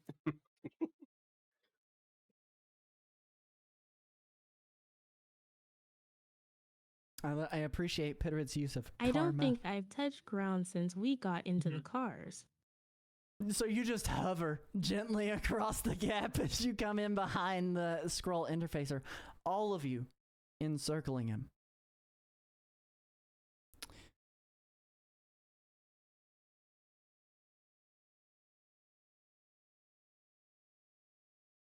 In the background. May I demand his surrender? You can. You can. In the background, though, as you're yelling at his surrender, for his surrender, you begin to hear a clicking. It's a primal sound. Mechanical. Not unlike the predator that you've heard tale of. And then a deep, guttural roar. But then, an electric spark illuminates the room. On the wall of the cave before you, a gigantic shadow is cast in the shape of a T-Rex, shaking its head fiercely back and forth with ferocity. And then it goes dark again. Thum. Thum. Thum. The steps begin to fade away into the cave. It seems that you heroes are in the belly of the beast now. We're going to throw it to a quick break here. Everybody get up, stretch your legs, get yourself some drinks, and we will be right back after. Oh, there will be these... drinks. Yes. Why is all the rum gone? There will be drinks, and there will be a good time had. We'll be right back after this break.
Wog. Yeah, let's go. Engines rev. Our heroes have made it across the gap. Save for Voltgeist, who's trailing up a trail in the abyss. Currently safe. You all have encircled the scroll interfacer. You see the vehicle begin to shift form from that of an armored car to that of an energy bike. Not unlike the skin rippling that you've seen before. The pilot is revealed, and in his hand is a weapon. But he looks around the cave, taking careful inventory of his next move. He begins to speak. Yeah, Never mind. He's gonna speak. Not attacking. in an alien tongue. But then he begins to look at you and slowly lean down, placing his weapon on the ground, raising his hands. My name is Skarn. He looks directly at Stranglevine. You've taken that vehicle from us. I don't want to fight. I just want what is ours. Is that what this is over? Vehicle? You A have to fellow understand. Skrull. They are dead. Over vehicle? You have to understand our resources are limited and we didn't know who you were or what you were doing. We've attempted to stay hidden. But it seems that cover's been blown. What are you doing here? You do not belong here.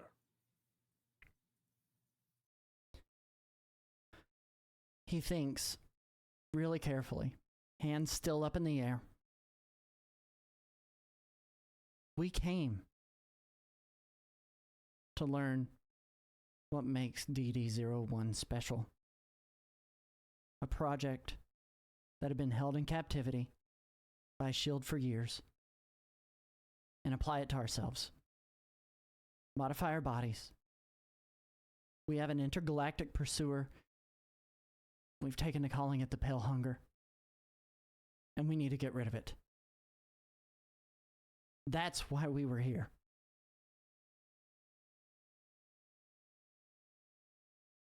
Did you contact Fantastic Four? Avengers? Galactic something chasing you. What is DD-01? Assuming he doesn't know.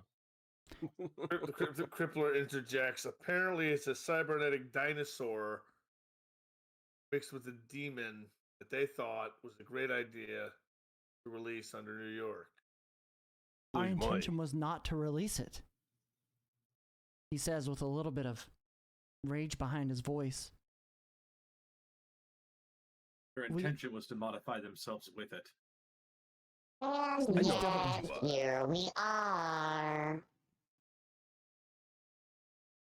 We did not release it, though. Its name's Devil Dinosaur. It spent years experimenting on itself and integrating biomechanical parts to where it's basically become a weapon that we'd hoped to learn, to apply to ourselves and use to fight off the Pale Hunger. Who gave it arms? It did. That was T-Rex1 weakness. We came to get an answer to the problem that's been chasing our empire to the brink of extinction. We hoped that it would have been smart enough to assist us through diplomacy and benevolence, but we found that his mind's not rational. He's a predator, and we hope to learn from him. And that is until a group of separatists from what's left of the Skrull Empire decided to free it and take our only answer to the problem that we have away from us. Death cultists. He begins to put his hands down. Why New York? You know planet is full of super beings, right? You need to meddle with robot dino demon? You have to understand. I don't think I do. You keep saying that, but I don't think you're making a very good point. You have sacrificed your own people over limited resources in place you do not belong. I use Vine Grab. I wrap him up. He uses slip free. He gets free immediately. I've told you, I'm not here to fight. We didn't look to stay here. We looked to leave as soon as we could. We came to try and get specifically Devil Dinosaur to assist us. He's been around since the beginning of time, as far as we're concerned, as far as our timeline goes.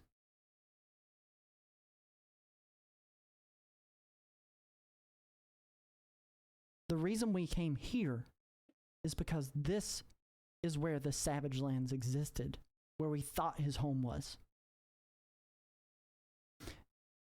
You see, I'm going to take a look at the book Beast gave us. Just a flip through as I have eidetic memory.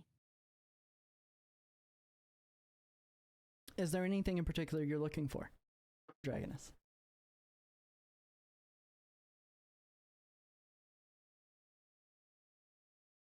Or just committing it to memory?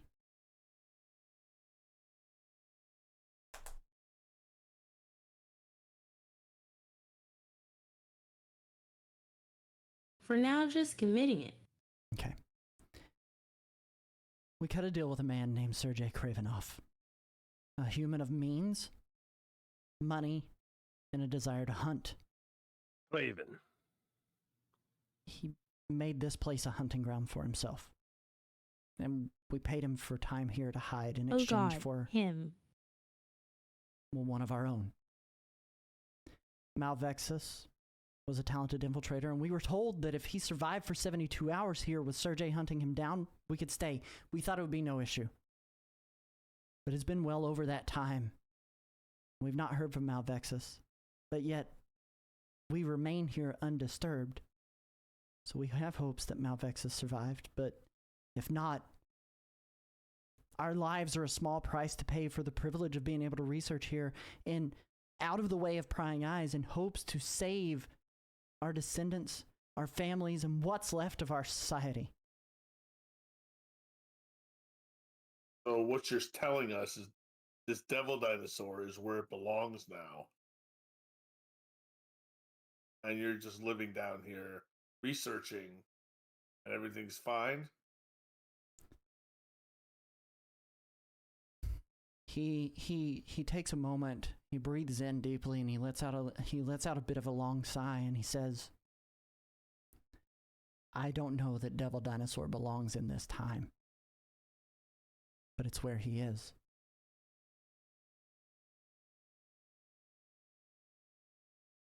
So as I finally catch up to the rest of my crew in the vehicle, I've been overhearing this conversation through the comms devices. I pull up and I say, sounds like it's time to call Dr. Alan Grant. We got a Jurassic Park problem on our hands. On drugs. He's obviously intelligent. Maybe we should ask him. You will come with us. We will go find somebody. Dragon Lady is Professor X at the mansion.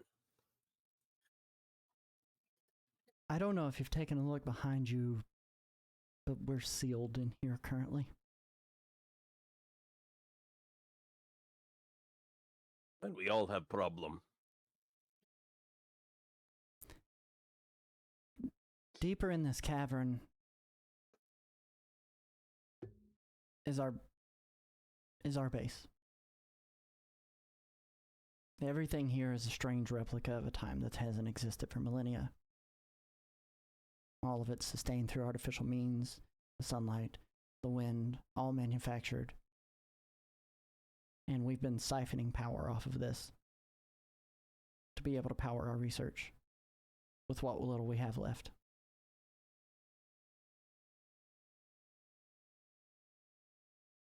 How do you know? All right. Not for a long while.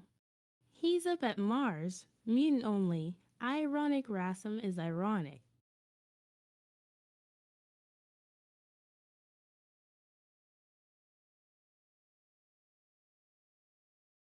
if you would like, we need help. I need you to understand, we're not here to take. We're only here as refugees. Our plan was to learn from Devil Dinosaur, get our troops back on their feet, and be on our way to destroy what is coming. Not unleash this on this earth. You know, you guys don't really have the reputation of being good guys. Casual racism aside, you weren't going to tell anyone about the existential threat that's coming to get us all. You were just going to hoard it down here by yourself with your devil dinosaur. Our goal wasn't to be here long. Only assimilate demon dino robot abilities. Now your numbers are whittled. And yes, Recluse has the right of it. You're not wrong. But we were desperate. And he takes a real strong look at Mr. Biscuits, and he says, and we'd do it all again, if we had to.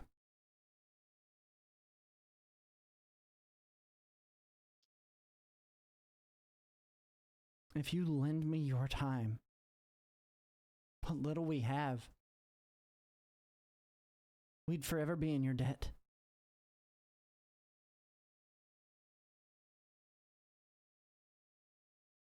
You're gonna be. I don't think you're smart enough to live long enough to pay that debt. Says as he looks it up and down. He kind of takes a stance of offense. He steps off of his bike. Went that way. And he says, I am one of the highest ranking officers in what's left of the Imperial Scroll Army. So 2 people? His face fills with rage. You can see it. He's angry. Would your people forever be out of doing villainous things to Earth? In our time here, there is nothing that we have done to Earth. I don't understand why we have been accused of these things. Accusing you of anything? Some meta knowledge. Secret invasion has not happened on our Earth. They're gerbs. Perhaps we'll help you. Oh, in the debt okay. that you I pay thought it to had. leave our planet. I understand where everybody's mindset was on it, and this is side history that hasn't happened here yet. It could still happen, you know. But as far as our Earth is concerned, the scrolls have just mostly been hiding and not taking over people's lives. Yes, Okay. yet ellipses. Oh, So the I only was scrolls. just assuming that they were always, just kind of little a-holes. You could make that assumption. What was your question, Zed? I just so these are the first scrolls we've ever come across. Then. Yes. So the first scrolls we ever came across started shooting at us for no reason. Yes. Well, they had reason, and I think they were justified in it. They thought you were there to kill them, but you never know. We No, did I'm come in pretty hot too. They did. They came in pretty hot at us. And then they came in pretty hot with their Hot Wheels. Well, to be fair, Stranglevine did steal their car. I don't know Stranglevine. I don't trust him yet. Do not know you either. Who are you people? I recognize X-Man Dragoness. That is it. I do not know Spaghetti Man nor Tiny Koshka. We just got who wrapped is- up in this. Who thing is this together. Russian? Who is this guy? We bumped into him on the road. He helped us. Enemy of my enemy. That's how it feels right I'm now. hacking We his are a new Wi-Fi team, network. I'm on Mr. it. Biscuits Angels. Get it? Speaking Who of is enemy of our enemy, right now it Mr. seems Biscuits? like we need to deal with this devil dragon, this devil dinosaur, rather. Certainly are We not. could sit here and keep arguing, but right now we need to figure that out first and foremost. Yeah, I'd say the real question there is how does agree. one deal with a 60-foot tall dinosaur, guys? We might be a little out of our league here. How much do you think it weighs? 60 foot tall. Isn't that how it was described last game? Who told I you think that? so. Actually, I You still did. have Fair it. enough. I Yeah, I was raised Me gonna that as say, I who? thought think based off of what you said right at the time. Me as whom? That's true. As a liar, I guess is what you're saying. Could be. okay, fair enough, fair enough.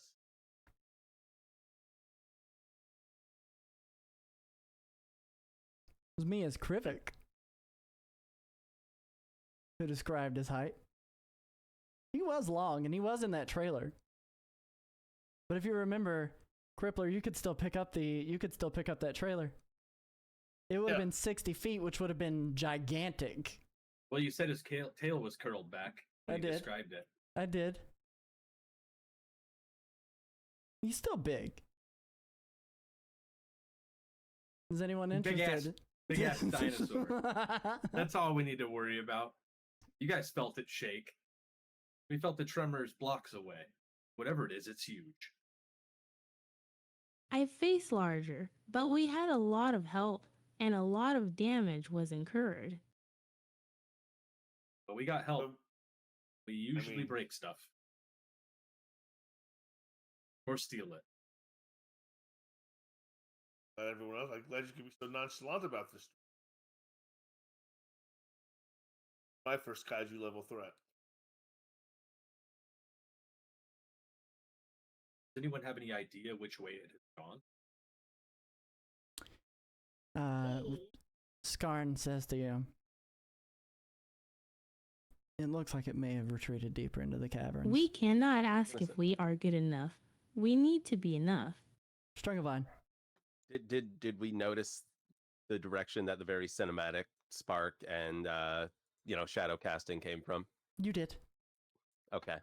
Is that I've been waiting to ask because I have heightened senses and I should be able to see clearly where is this thing. it retreated deeper into the caverns, headed out back toward where the sparks were. What's it smell like? In terms of its scent, it's musty. There's a bit Mr. of Russian, what is your name? there's a bit of You oil. can call me Stranglevine. I have met X-Men before. I know of you, Dragoness, but I do not know these other people. If they are with you, I will follow them. There's a bit of oil that kind of coats its skin that you do catch a whiff of, just a whiff of. In terms of its direction, the artificial wind that you're still feeling on your skin, kind of wafts a bit of that odor and that musk your way. It's not a putrid smell, but it's not a pleasant one either. They are Tracking is fairly what- new. Welcome to the team. Thank you. We will be team while problem is dealt with.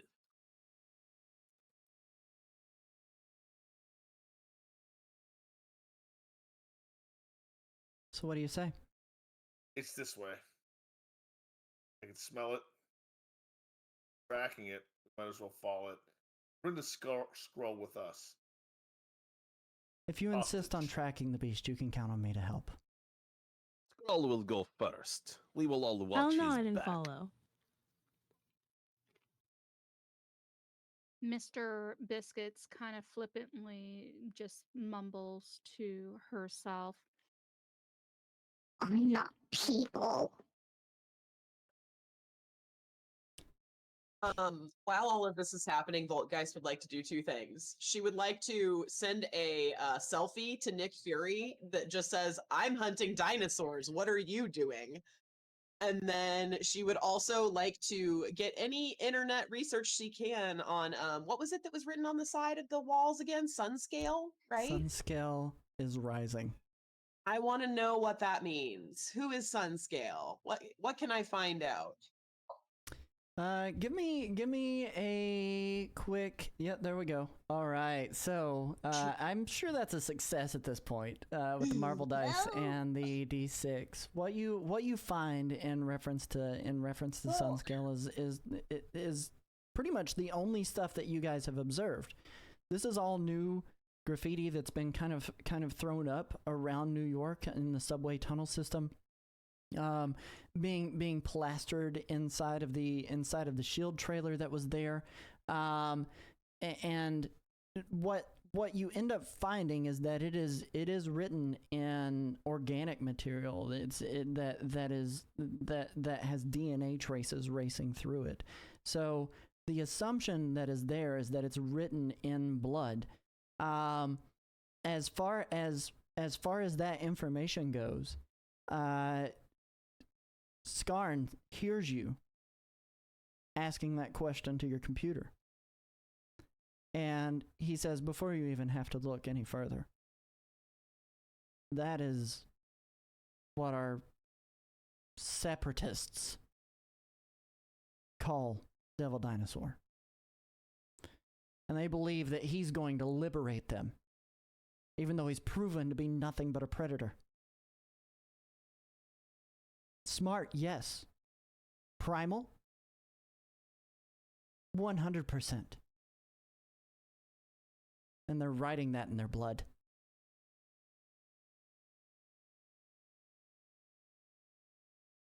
Seems they are not so concerned with resources, no? They're begging for the end of the world.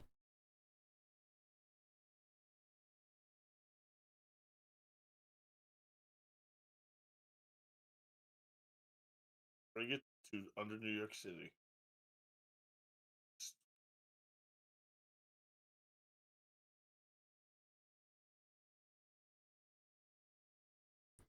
I know you guys are insistent on following this beast. But if you follow me, I can take you deeper within. I can show you our base of operations, and we can bring a few other of us to continue tracking. For better or worse, it's sealed in here with us. It's going nowhere. Or we can go on the offensive now. Your choice.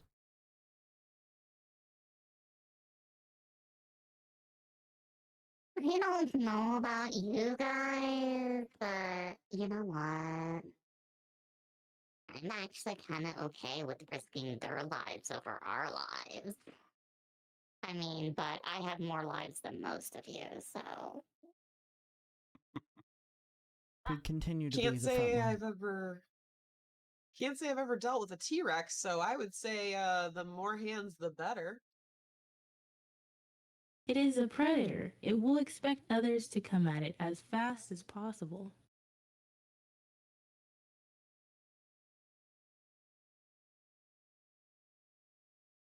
He leans over and begins to slowly pick up his weapon, still holding up a hand, and holsters it into the side of his energy cycle.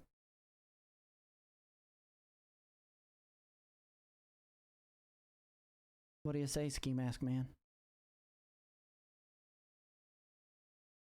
Looks over to Spaghetti.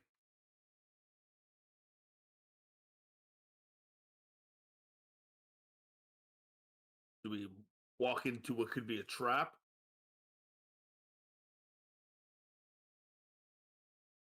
Certainly worried about that. I feel like I'm even more worried about letting this devil dinosaur loose for even longer. Once If we're, I was When's the gonna say, last if time we're we felt trapped a in tremor? here,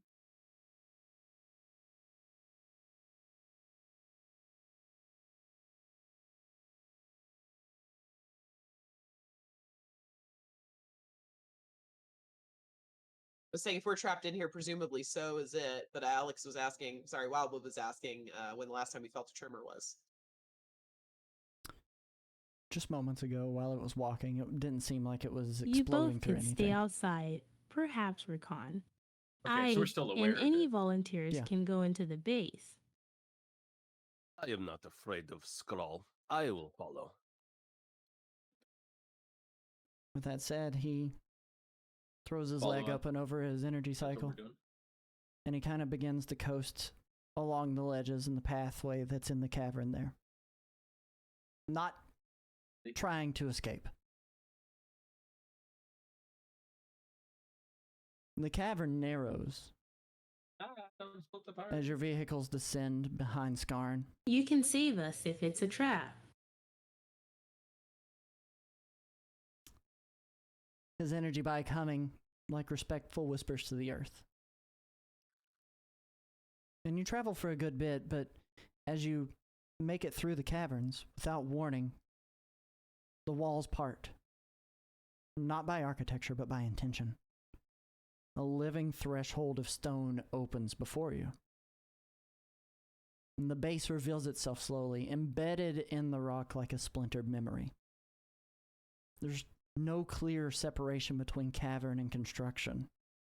The structure seems to have grown from the very bones of the Savage Lands. Resources. Ass. Not All right. ours. Not ours.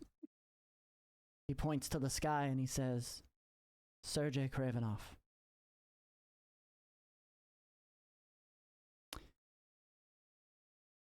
Scowl. The structure the structure seems to have grown from the very Makes bones sense. of the Savage Lands. Its outer walls curve like the sinewy ribcage of a forgotten god, reinforced with living vines. Soft alien lamps spill their light across the chamber in pale greens and deep violets, casting everything in a twilight haze. The temperature's been controlled here. Not cold, but definitely not warm. And you can feel the hum of energy beneath your feet like walking atop a dormant beast's pulse. Workstations line the perimeter, constructed from scavenged shield gear, twisted into function with scroll tech. Scroll tech? Let me make sure I emphasize scroll, not squirrel. Scroll tech. I thought you were saying it first before I knew of the scroll. Console, oh my god, you thought you were fighting squirrels? Oh no! Only very momentarily. Squirrel tech. Kick it. Consoles flicker, occasionally sparked by imperfect integrations. You see an interface module that's half merged with a tablet and floating hollow screen tethered to a root. This is not precision. This is survival engineering. In one alcove, a large tank slowly rotates a suspended skeleton. Not human, not dinosaur. Its DNA sequence scrolls across the wall in waves of light. Another pod pulses with internal stasis fluid, housing a partially altered scroll, its limbs thickened with plated scales and saurian musculature.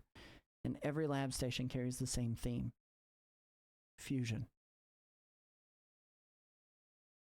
Continuing cruising slowly through the pathway there, an enormous wall screen passes by you, and it plays back distorted footage of DD-01, Devil Dinosaur, thrashing through containment, analyzed frame by frame.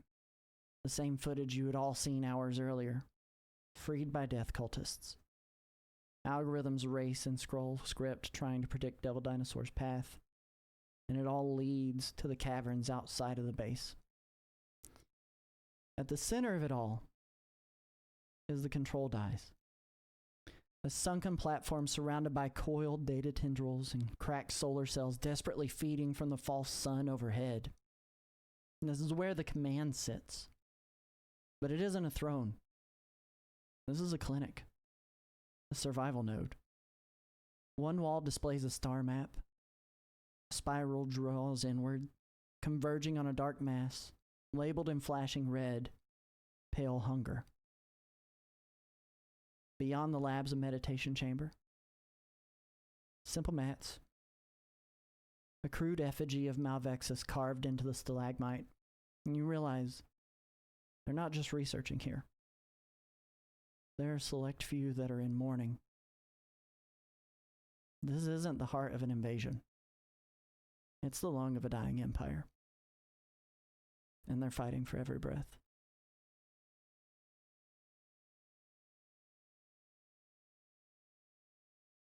Skarn stops his motorcycle. puts it in park, steps off. And as he steps off to the side, he looks at you all and gestures around and says, "Welcome to what's left of the Skrull Empire. I do have one question.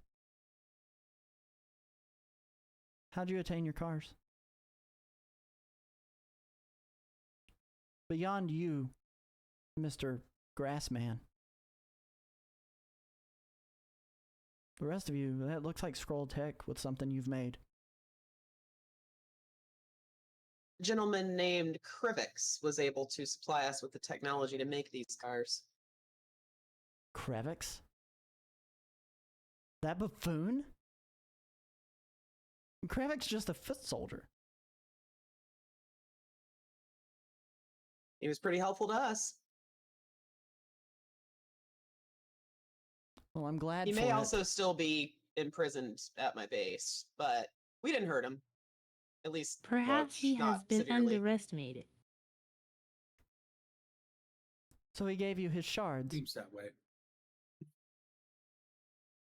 Yes. What else did he tell you? Basically the same gist of the story that you told us. There is a giant devil dinosaur underneath New York City, and you guys need it to save your people. I'm not gonna lie, it's all pretty crazy to me, but we're along for the ride. I think our biggest concern is making sure that dinosaur doesn't end up back on the streets of Manhattan. I agree. He kind of turns and he walks over to the giant display on the wall that's tracking galactic travel and points to the dot and says, "This is where the Pale Hunger currently is.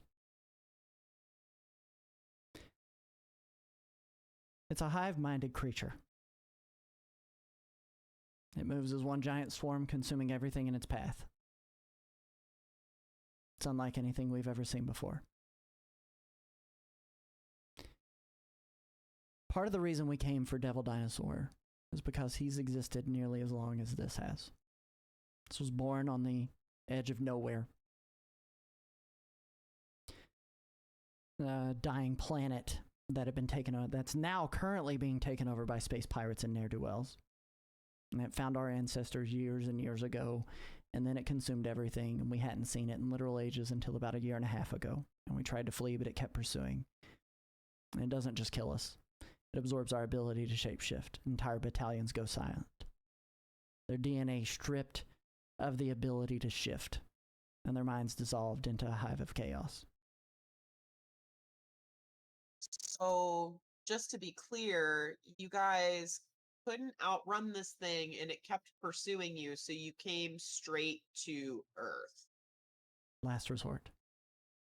And you did not ask for help, do you I mean, know? you could have gone to, I don't know. Dr. Reed Richards. Anybody. No, I mean, an uninhabited planet that doesn't have 9 billion people on it that can be, well, how'd you put it? Oh, I don't even remember. Have their DNA stripped and their minds completely turned into a hive. But nope, you chose to come here. We chose here because You here didn't tell it. was where The only Devil person- Dinosaur was, and we tried to free Devil Dinosaur because someone here had him in captivity. We were going to try to Sounds like learn you from problem. him. We were hoping for benevolence. We were hoping for diplomacy. Instead, we got crazy separatists who decided to free him and unleash him on your Earth, along with the living problem that we've got that is chasing us. The Pale Hunger is a force to be reckoned with, yes, that's certain.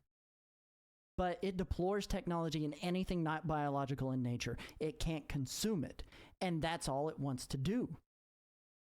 We wanted to fuse our bodies with as much biomechanical integration as Devil Dinosaur had to help not only fight it, but also ensure our survival in that battle. And what about the rest of us? What was your plan with that? Or did you just not care? He turns and he slams his fist down onto a makeshift table that's right below the monitor, and he says, I am trying to help you understand that our goal was not to stay here. We thought we would come and talk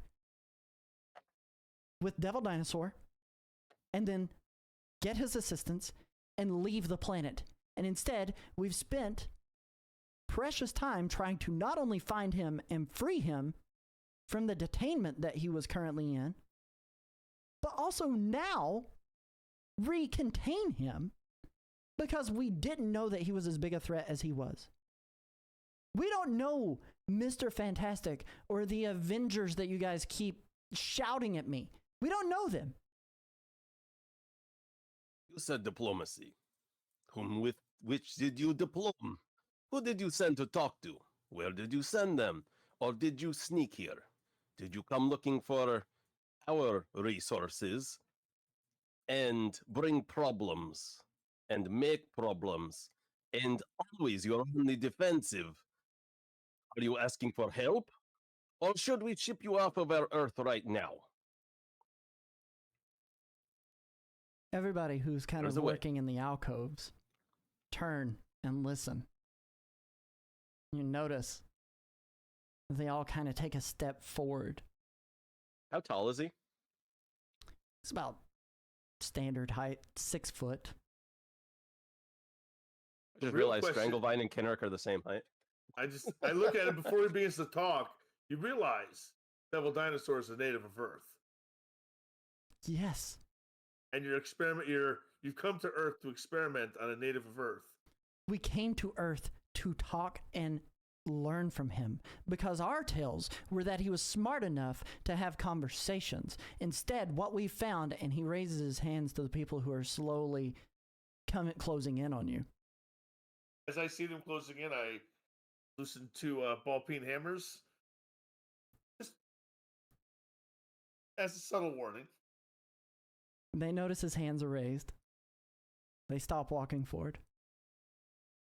We thought we could have a conversation with him. And then we found that you and your kind had put him into a prison. Sounds like he kind of belonged there. I was gonna say, I mean, I don't know what else we're supposed to do with the demonically possessed Tyrannosaurus Rex, but He was here we'll well before figure it you, and he out. will be here well after you're gone. Who are you to assume Earth's problems are yours to meddle with? Earth's problems are I not our doubt that. problems. But who was here on this earth was who we came to look for. He was the only answer that we found. And we find him detained.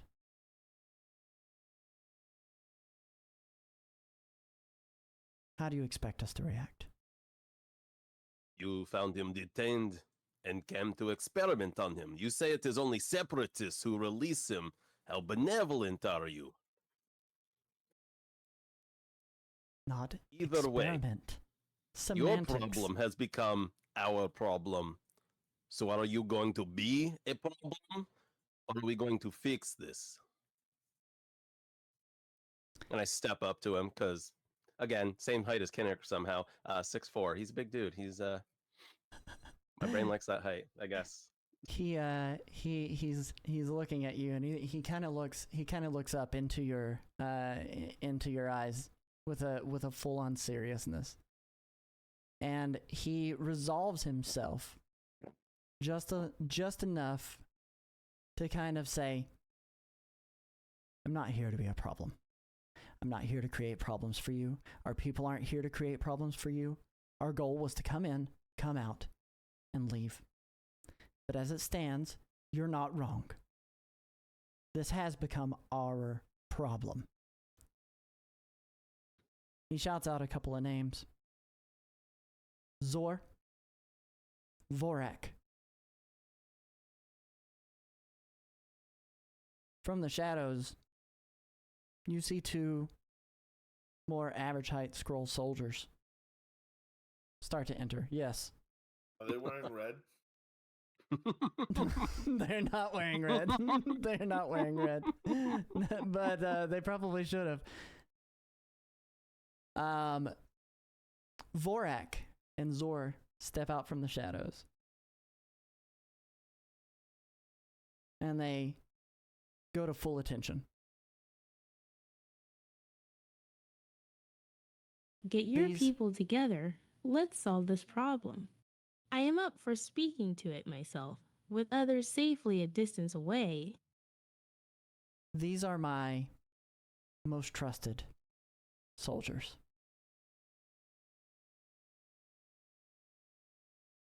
They and I are at your disposal to protect this planet from Devil Dinosaur.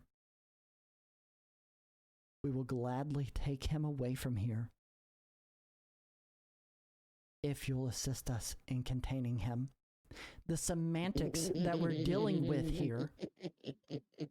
Two separate problems.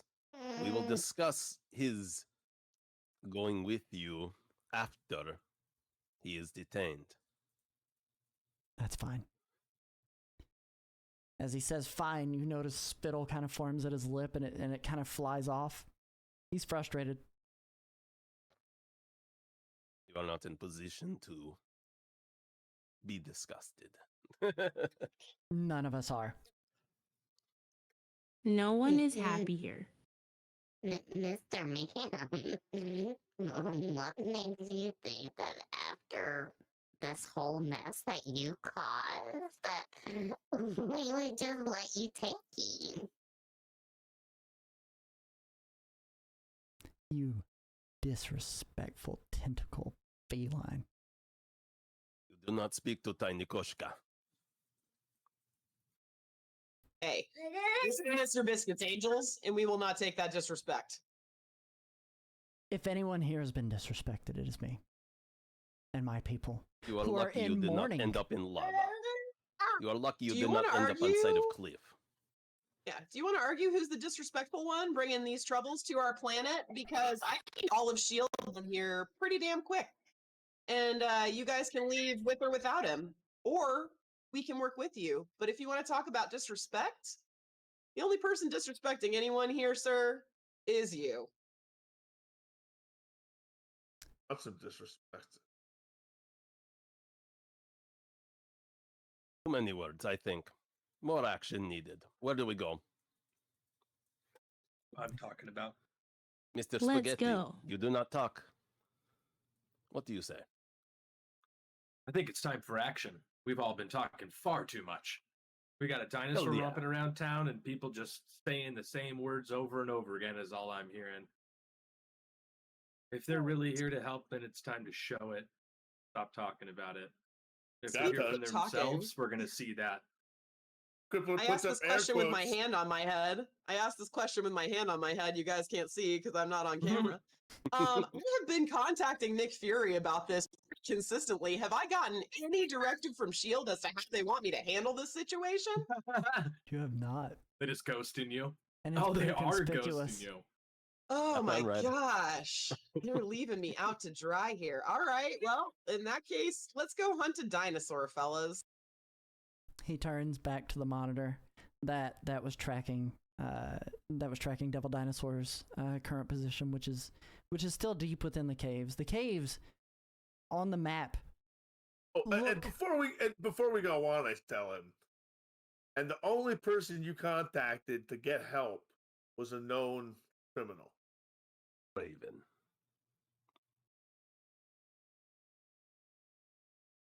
You, sir, may have known he was a criminal. To us, he was the man who held the keys to our freedom. Would you have not done the same? Background check, buddy. Background check. He kind of shakes his head. What's a background check? Under the Skull Empire fell. As he's shaking his head saying background check over and over again, trying to make sense of what that means, and also just really hung up on that and ignoring the fact that you just said no wonder the Scroll Empire fell. He's Do you know tip-tapping. what internal security means? He's tip-tapping on his computer. He's tip-tapping on his computer, and he's pulling up the cave system, and the cave system is massive. But it doesn't really splinter off very much. There's this hidden corridor that you guys came through that you can see on that map that leads to their base. For the most part, deep down under there, it looks like an arena. He pulls it up and he points directly to the dot DD01, clearly marked. And he says, it looks like it hasn't made much distance. It could be feeding off of the other creatures that have been hiding in here. Sure. Background check. But we can go. And I will bring my two most trusted with us to go and contain.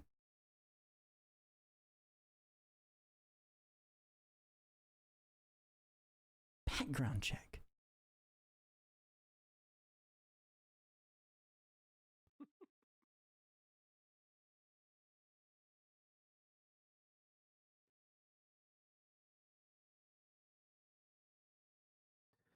He's looking at you, waiting for direction on what you want to do. Can we refuse with our vehicles, like give it different abilities or? We could do that if that's something you would like to do. If we're going to be chasing a giant devil robot dino, I mean, maybe. I don't know if anybody else does. I wasn't thinking about it. It's not something I thought about. Personally, We did choose Volgeist has blind. discovered just how terrible she is at driving, so I think I'd just like to ride with Kung Fu Spaghetti if that's okay with everybody else.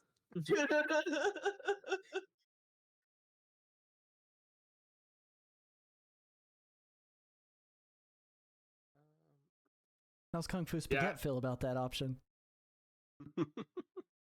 I mean, that seems fine. We have the backpack that she can be in essentially. Be taken up by space in a small vehicle. The small amount of room inside the vehicle, rather. Mm-hmm. Seems doable. I'm fine with that. In fact, we could probably do power combination.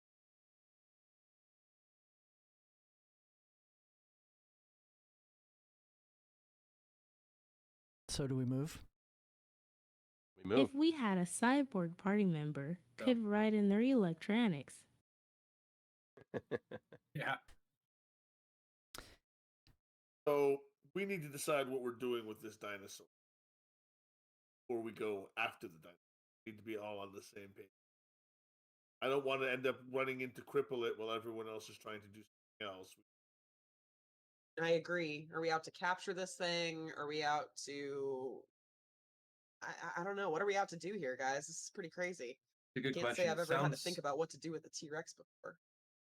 How long this thing sounds like it's been around. I have my doubts that we could destroy it. But maybe we capture it. I maybe we wish to can- speak to it. At least try. After that, we do what we Yeah. must. It's intelligent. Idiot speaks. We'll need to disable it. The only thing I know for certain is we're not giving it to. No, I agree with that. If we can't defeat it, we should try to cause a cave-in or something and just trap it. There's much earth as Absolutely. Skarn looks at you and he says, Yeah, not Mercedes giving waiting for it the scar. to the scrolls. Earth first. It's baby. A and B conversation. See yourself out of it. Earth first is fine. And devil, We'll just devil continue dinosaur. to lead the Pale Hunger across the cosmos while it comes here to take your planet along with us, if that's what you so choose. Whatever. That's totally fine. Why don't you go join the Separatists? You need to I calm would down. Are suggest you taking out arms if possible. I don't need to Are you calm claiming down you when are our one protector of Earth answer now? to saving our society is being told that it's going to be withheld from us by people that we think that we might be able to call allies? Why would I calm down? Small one. little scroll? Calm down. You are not here seeking allies. You are acting uppity about situation. We The will moment you take say out little Devil scroll, Dino the way we need to. the moment you say little scroll, he shifts his form, and he's standing even taller than you at the same height as Dragonus. Oh, Don't fancy call trick. me yourself. little. I coil Hey, tiny. vines underneath my feet, and they wrap around my legs, and I rise over his height. Vines wrap around my arms as well, making them larger. I have rubberneck and I can move my head from my body. I'm going to send my head 30 feet into the air and look down at him. We are wasting time. He looks up You and sees are you sitting wasting your head time. 30 feet in the air, and he sends his head 30 feet up into the air as well. It's a measuring contest. All right, guys. Great. All right. Let's cut out the contest here. Go for his kneecaps already. Oh my god. Right? Head is 45 feet up in the air. He can't see it. Which just comes up and Whack. to the Take knees. it up the scroll. Dragonus just looks at him. The importance of size is not just how tall one is. We need to go. I used You to be try my much patience. smaller than you. I'm jumping in my car. In terms of the Hey, plan, and he looks at Crippler, and he says, Ski Mask Man, we are on the same team here, whether you'd like to believe it or not. We'll see what Devil Dinosaur will. Indeed we will. He whips his leg up over the motorcycle. You notice that the other two men that he called out, the other two scrolls, have retreated into an alcove, and in that alcove, vehicles start up. Very similar to the same interfacers that you had already dealt with out on Limited resources. out on the entry. He gets onto his motorcycle. He revs it and immediately tears out of the area in frustration, but headed directly toward the location that was marked on the map for Devil Dinosaur. Do you guys follow? What do you guys think about this? What do you guys think about this guy? I don't think I he's don't know what- lying, but I don't like the way he's gone about any of this. Fact is, I'm we're in not letting him agreement. absorb this devil dinosaur. We guy. have little choice but to work with him. I don't think I don't know, he and guys. Mutt and Jeff are going to be much use anyway. I think both of them are going to get. He's going to be a hindrance. They admitted it had demonic powers. They want to absorb it. Sometimes you're the bad guy. Like, you're obviously the bad guy. Even bad Well, guys saying. think they're the good guys. Road to hell is paved with good intentions, no? If there's any good intention about absorbing a demon. Well, I as long as we're on the agree. same page that he's not absorbing this demon, And many other things. we probably should try and catch up with. We will solve one Absolutely. problem and then the other. But for now, we will follow him. At least it's not Mephisto. I'm going to put my hand out in the center of all of us and Mr. Biscuit's Angels on 3. It was It going to has get a the Look little at them and I Fine. turn in to get the car. I'll We just are jump wasting in time. my car. Good try, Spaghetti. Good try. While you guys are all there trying to do the go team, while Spaghetti specifically is still standing there trying to do the go team with everybody, you've noticed the other two scroll have kind of taken off along with I'll go team with him. along with Skarn. So, oh man, hey, there you go. You got one. Dragonus go Hey, team. I go too. already said I put my little Oh, paw in. my apologies. You got two. Just not even listening to me. I'm sorry. With that So being much said, cat hate in the room. we're gonna go to a quick, one final quick break tonight before we coast into the rest of this session. Everybody, hang tight. Go get a quick bathroom break again, and we'll see you deep in the caverns right after these messages. Sorry.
The tunnel narrows.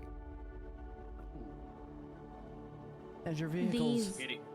engines reverberate through the hollow earth like war drums. The opening you came through splits and closes behind you to the scroll base. The deeper you go, the older the rock feels, not just in structure, but in memories. The walls twist like something grown, not carved. A labyrinth of petrified roots, fossilized vines spiraling up into the cathedral height ceilings. The moss glows faint green, and fungi bloom like soft lanterns. Your headlights cast strange shadows distorted by crystalline veins pulsing faintly within the rock, like the cavern itself has a heartbeat. The scent changes. Musky. Burning. Sulfuric. Whetstone. And fresh blood. Thum. Thum. Far ahead, you hear the crashing footfalls of something massive. Something you can only expect to be Devil Dinosaur. Impossibly loud, but muffled, like he's pulling the world down behind him. You crest a bank, and Skarn, Zor, and Vorak soar down into a ravine.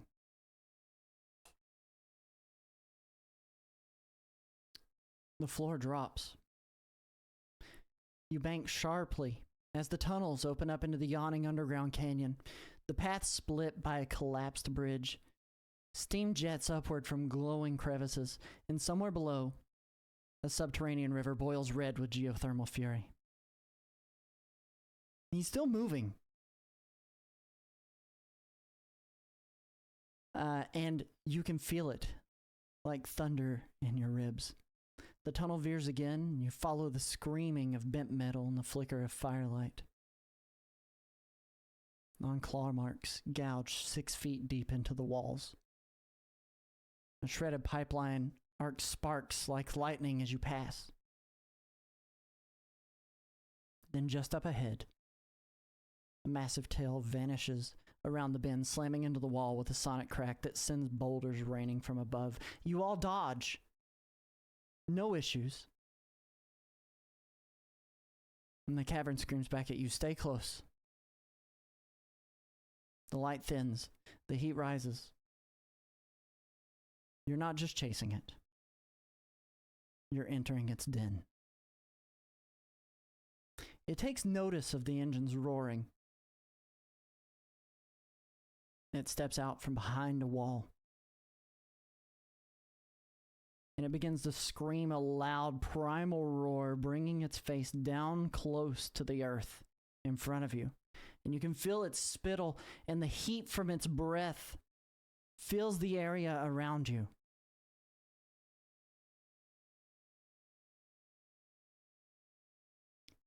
You see Skarn, Zor, and Vorak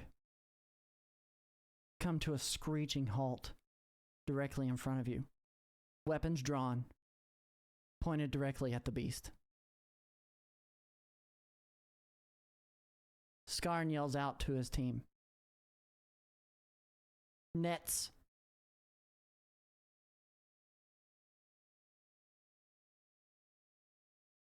hold, I command.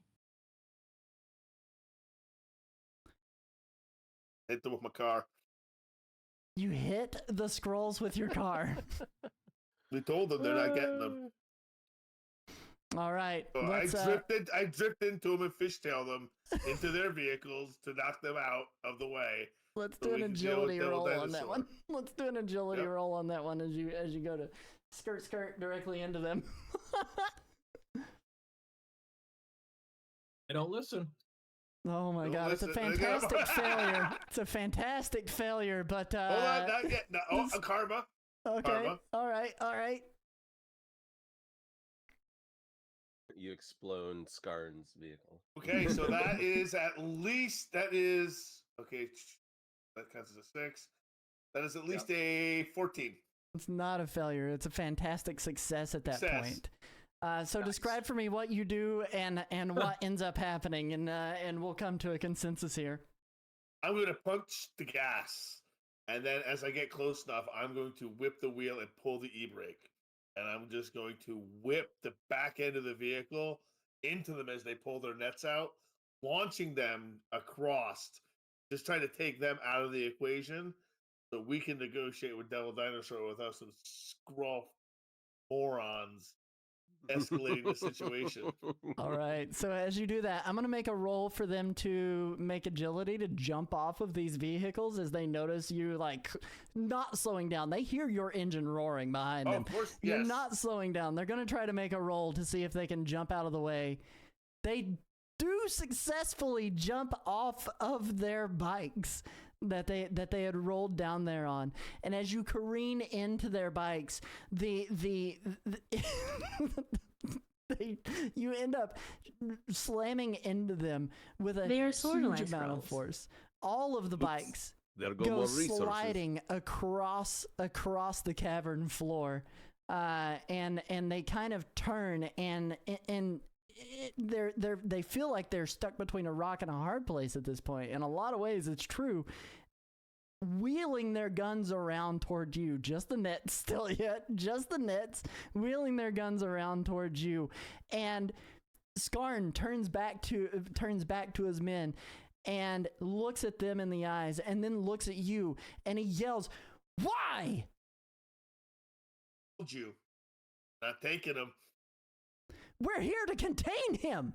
What's wrong with you? You're a psychopath." No, we're here to talk to him. Let's start there, sir. Stand down, little Skarn.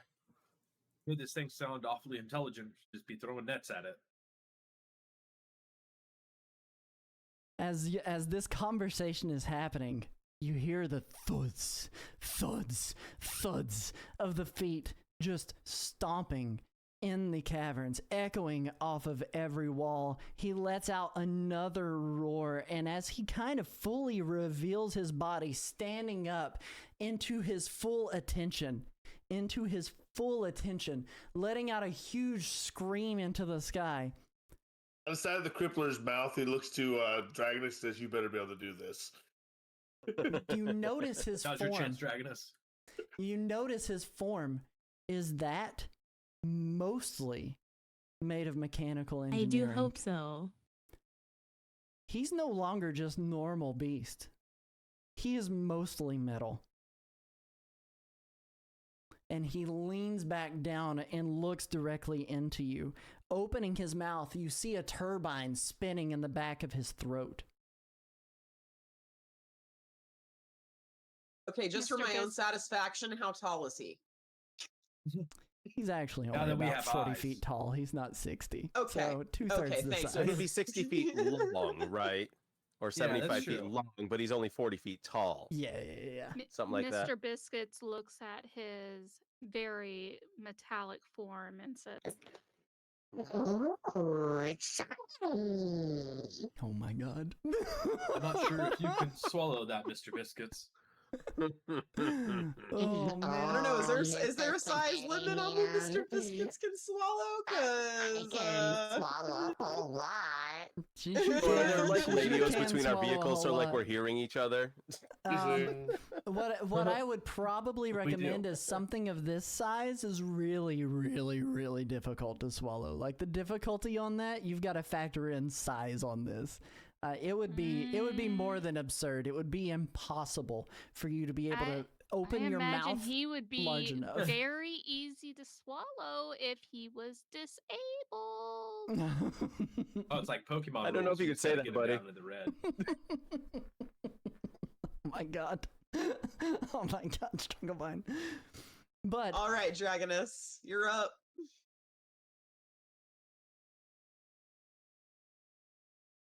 he's leveled his head down at the 1, 2, 3, 4, 5, 6, 7, 8, 9 of you, including Voltgeist's corporeal form. The turbine spinning and you can feel the heat emanating from within his mouth. Get out of the way. Evasive maneuvers.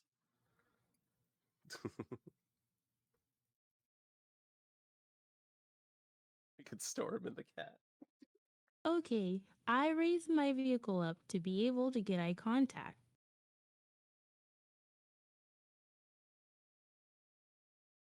He sees you. He sees your vehicle begin to levitate up to his level,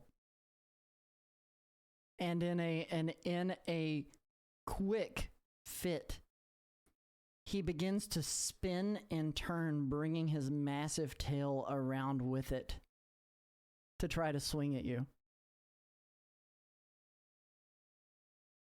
Greetings, great devil dinosaur, sun scale. The moment he hears those words, I dodge. he lowers the tail. He can't, the momentum that he's had, he can't stop it. But it swings by just overhead, over the cars of Spaghetti, Crippler, Stranglevyne, and Mr. Biscuits, and the standing scrolls that are still there. And underneath Dragonus, slamming into a cliffside. And he lowers the tail, and his head kind of turns to a near 180, but you can see the arch in his back as he's spinning his body slowly around. And he listens. I'll refund that cost, by the way, for Pit, unless you want to keep it just in case.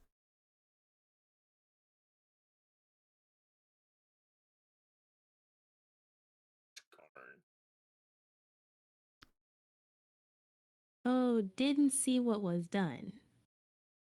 He gave you edge on a roll. Should you need to do it? Should you need to do it? Should you need to have it? But as he turns his head, Well, let's keep that. you hear words that only you can perceive. As if it's some sort of telepathy that's being beamed into your That mind, tracks. Dragonus.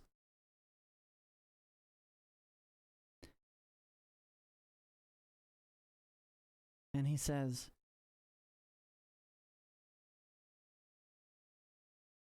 "Greetings, little dragon. You're a brave one.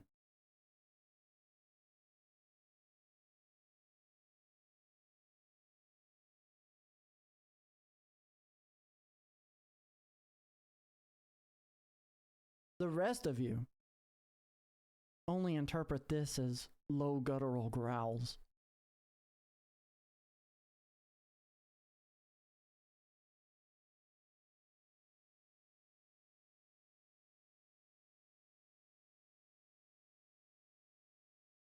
I am a grandmother. It is my duty to help ease pain. He's a little suspicious of that statement. He says to you, "You must understand. I've seen plenty of grandmothers in my time. I'm not in pain. I'm angry.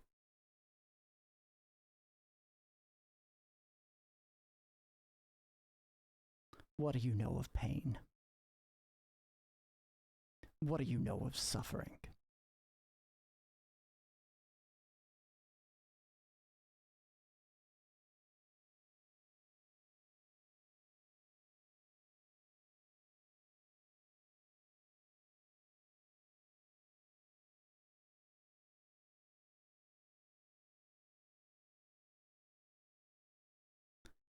As he's saying that, he's kind of shifting his body weight. Plumes of dust and debris flow out from underneath the webbing of his toes, or what constitutes his webbing.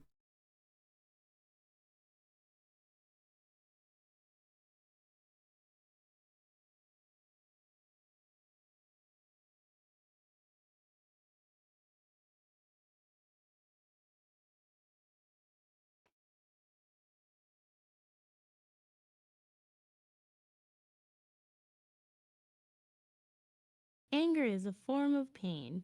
Grade 1.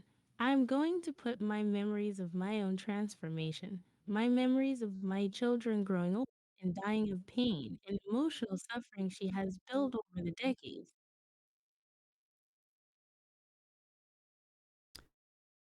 He reads the mind, trying to assess his danger level. He sees the experimentation that's been performed on Dragonus.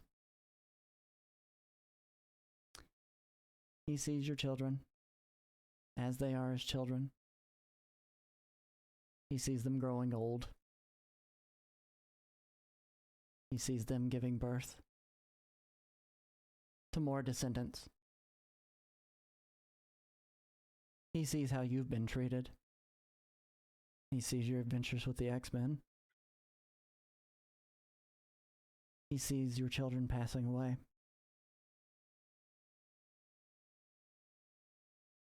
But he's ambivalent. People die. Everything dies.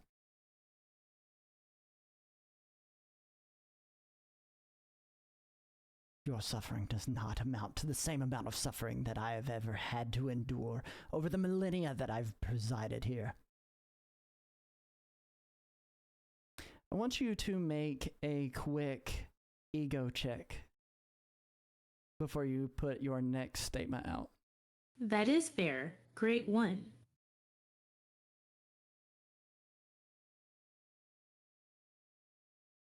Target number is 11.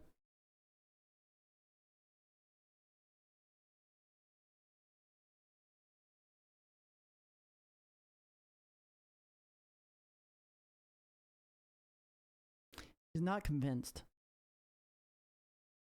He's not convinced that you're here to help him. He's not convinced that you're here to free him.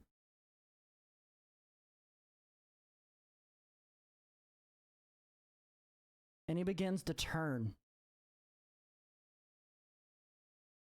And again tries to take off into the caverns. Grabbing his tail. All right, you're grabbing his tail. Yep. Let's go grabbing ahead and do a melee check against his melee defense. Yep. Reaction. I'll roll? toss him a hand, if you will. I'll toss him some noodles. Your target number on this is going to be a 17. Get it. Or we roll a 2 with the help I got from Wildwood. Yes. That's What very I'm good. talking about. All That right. is, oh yeah, that's in the 20s. So you grab a hold of him. Mm-hmm. What do you do when you grab a hold of him? What are you attempting to do? Well, what I'm going to do is I'm going to demonstrate some of my newfound strength. I've lifted a bus. I've been able to do that. That's nothing new. They haven't really seen it, but it's nothing new. Mm-hmm. But I'm going to bend at the knees, bring my posterior closer to the ground into kind of a squat, and I'm going to grab both hands He's on. a bit bigger than a bus. Yes, he is. But I'm Mighty 3. And I'm just going to strongman him like the ropes. He's gonna try to. I thought he was gonna suplex the devil dinosaur No. like we suplexed the ghost train. No. Oh man. Oh man. So you're gonna try to Hey, kind I of just did that the other day. right. You're just gonna try to latch onto him and hold him in place is essentially what you're trying to do, correct? That is correct. Okay. He is going to do a melee check to try to break free of your grip. That is absolutely fine. Interesting. All right. So even with his added 6, is 13 enough? I don't think so. No, it's not. Me does not think so. So 13 is not enough. So as Damn. he begins to try to take off, he notices, he looks behind and he sees you gripping tightly and your feet plowing into the ground behind him, anchoring him into the rock and the soil that is there. And he's not surprised. He's seen this before. He's seen plenty like it in the past. But you're a new face. He stops. He notices that your grip, while tight, isn't seeking to cause harm.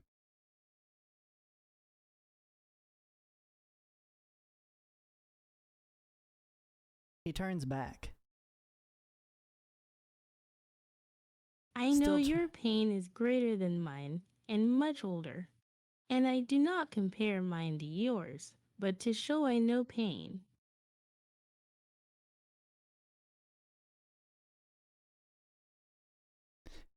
Give me another ego check real quick. I'm going to send my car down and get out of it.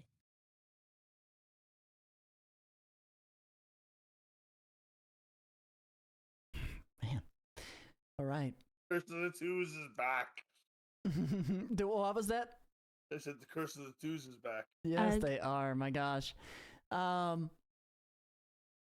Again, he's now choosing to ignore that statement. But he is kind of focused on Crippler Recluse, who's gripped a hold of his tail. And he finally opens his mouth to speak to all of you and address the room.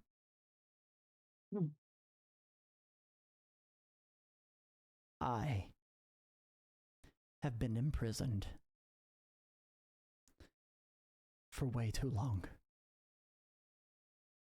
I've sought freedom, and I will be damned if I get held here any longer by ants. As he does that, as he says that, he lifts his foot and he does what is known as an earth-shaking stomp. Let's roll for initiative, though. Fantastic. All right, I'm gonna double say edge. I'm gonna use elemental sphere as a reaction.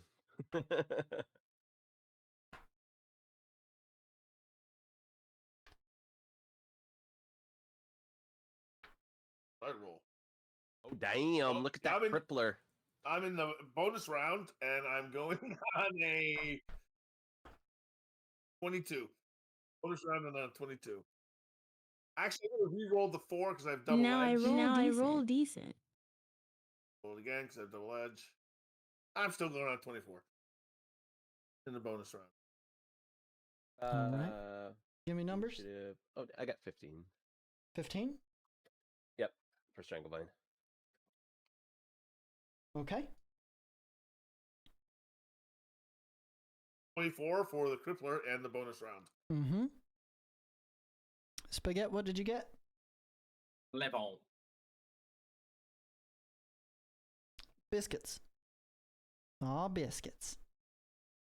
Aw, biscuit. Ah, fiddlestick. What'd you get, lady? What'd you get? Let's see, what did I get?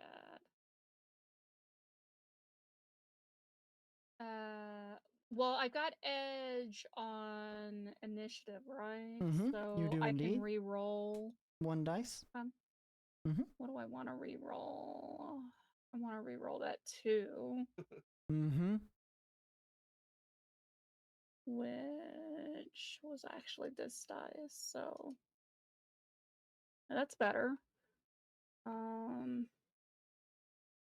So 11, 14, 18. Ooh. All right. Volgeist?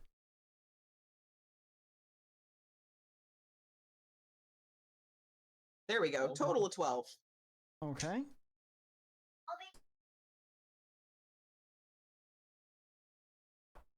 And Dragoness.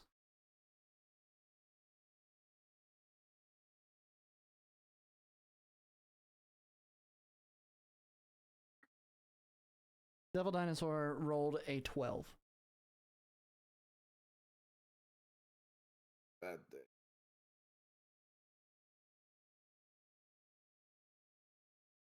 12. Oh, so many 12s. All right, so Devil Dinosaur has a vigilance of 2. Dragonus, you have a vigilance of 0. And Voltgeist, you have a vigilance of 4. So the order will be Voltgeist, Devil Dinosaur, and then Dragonus. When we come back the next time with our next session on Wednesday, this is where we will end for the evening. Hell yes, that's going to be a great start. Oh my gosh. Going to be starting next session with combat, which will be super fun. You guys are... As Devil Dinosaur That was good. lifts his foot, I begin to just gather masses of vines around my forearms. I'm glad you guys dug it. Freeze frame. Guys, I had such a good time doing storytelling for you guys tonight, being the narrator. It was a ton of fun. I'm gonna do something a little bit different. I'm gonna start off with what I liked, what I didn't like, and my favorite role play of the evening. In terms of what I liked, I really liked the way that you guys allowed me to bounce off and settle into Skarn's vocals and have an argument with each other, and you did not let up on how you guys felt about the scroll, about him, about the decisions that they've made as an empire. You really dug into him as a team, not just like there was no politeness from anyone tonight against Skarn, and you not once I attempted. that's fair, but not once did you guys make me feel like I was being too hard back at you guys as Skarn, and I really liked being able to do that role play back and forth, and you guys all did a phenomenal job keeping that conversation going. And it felt like a real argument. It didn't feel like just role playing. Obviously, we all had smiles on our faces the whole time, but the vocals that were coming out felt so real and intense, and it was good. It was good role play. What I didn't like how many 2s I kept seeing from everybody out there. I don't know what the heck happened tonight with these dice. But there were a lot of moments on moment-to-moment action. Has spread. It has. You've infected everyone. But there were a lot of moment-to-moment action pieces that were kind of hampered and taken back by just the curse of 2s. And I hated that because it did make it a little bit more difficult for me to kind of flex my narration side of it and make sure that what's bad is happening is also continuing to move the session forward. It's not a hindrance to stop you from being able to progress and still have that power fantasy as a superhero here. And that was hard to work out because when stuff happens that's bad, I want you guys to have consequences, obviously, but I also want you guys to feel that you're powerful and that you're not lacking in any particular place. So I didn't like how many 2s were out there because it made it difficult to do. In terms of my favorite role play of the evening, Sakura, you're getting my award of favorite role play for the evening. The dialogue that you were trying to have there with Devil Dinosaur legitimately for me as a player pulls on the heartstrings, and then I watched the rolls happen to convince him, and I know ego is like one of your lowest things, so negotiation's really difficult for you to be able to do because ego is negotiation in a lot of times. It's the ability to convince or deceive, and when we do those rolls, it is kind of difficult. But I would say 100% the dialogue you were writing there and how you're interjecting, even with text to speech, phenomenal job. She's tonight. lost so much. But we're going to go the other direction around because we started with Voltgeist at the beginning tonight, introduction. But I want to go with Spaghetti. What'd you like? What didn't you like? Favorite role play of the evening, my good sir. So, man, that was good session, and I love the way we're ending here. And good setting up on the scroll and whatnot. I'd say the only thing that maybe I didn't like was I wasn't sure from like our Earth 1814 do we know this? Did we know the scroll? At least Recluse kind of finally asked once you guys got into talking about it, but it was like, do we know them at all? This is the first time that any humans ever really met Skrull, or like, even now we've been dealing with Shield not talking to us, and it's like, okay, is Skrull like sort of infiltrating as well? But yeah, I don't know. It's like I don't know what I don't know right now when Right. it comes to Skrull. So I'm sort of playing it as I see them really as villainous because to me, the only thing I know about them is they're aliens that we bumped into. They started shooting at us. Right. They like unleashed this whole devil dinosaur shenanigan. So I just straight up see them as being villainous right now. And even when they're wanting to kind of talk about helping, I just don't buy it. Yep. Maybe if like there was backstory with Skrull and Earth and stuff already, be able to role play it differently. But that's where it kind of feels like we're all sort of at. I think you're role playing and that's it not right. really a thing. You're doing it right. And that's hardly a dislike. That would be my dislike out of the say. Is just not knowing exactly what Earth knows, kind of thing. Mm-hmm. But we're fleshing that out. That's the idea of 1814. It's our own universe, and we will have the answer to those questions as we just dig deeper. I was going to point out Saki's speech as an awesome role play. I like the point she was making and reaching back as like also being a grandmother. She's very old as well, and so is Devil Dinosaur. Like, surely we the recluse Tokyo drifted in, took out a couple guys that were trying to cap the dinosaur.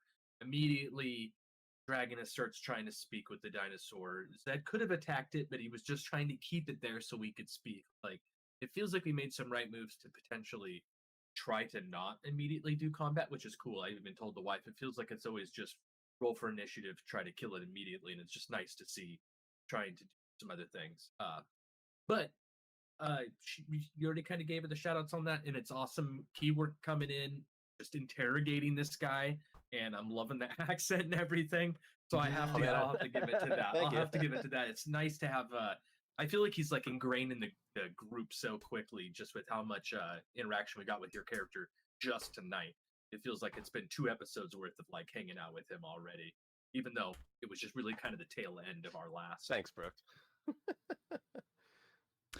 I realized I hadn't. You brought up the scrolls that had their motorcycles got taken out by Recluse, and I forgot to roll for their initiative. So I just quickly rolled real quick. They rolled a 10, so they're gonna go last in that fight too, and no bonus round for them.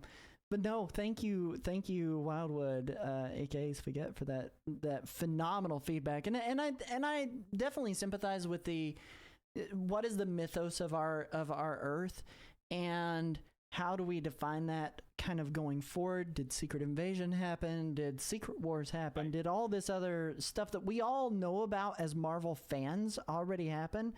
And in some cases, it's stuff that maybe establishing that too early would probably be a good idea going forward, especially. But it's hard because you don't want to spoil anything, because it's like, yeah, you look to like Wraith or Werewolf, and there's a lot of stuff that maybe we don't know as players, and if Zed told us this, maybe it would spoil an upcoming moment, right? So like it's hard to balance that, and so it's kind of reacting in that moment, and that's the hard part about working in an established world too, where there is already like preconceived notions about what Skrulls and what Kree and what. I mean, it's very tough. They step on their own feet, Marvel themselves. Yeah, they do. They constantly step on their own feet. So they do. We're doing great, And maybe characters just watch the news. Even if we did know these things, doesn't mean I do. I'm just acting like, who the hell are these guys? You've done an amazing job. Don't know nothing about them, so that's kind of our vibe. You've all done an amazing job. Yeah. So it's fun to get tied up in something so big, though, like putting our foot down in this 1814. Dragonus, if you're ready to go, what did you like, what didn't you like, and what was your favorite role play of the evening?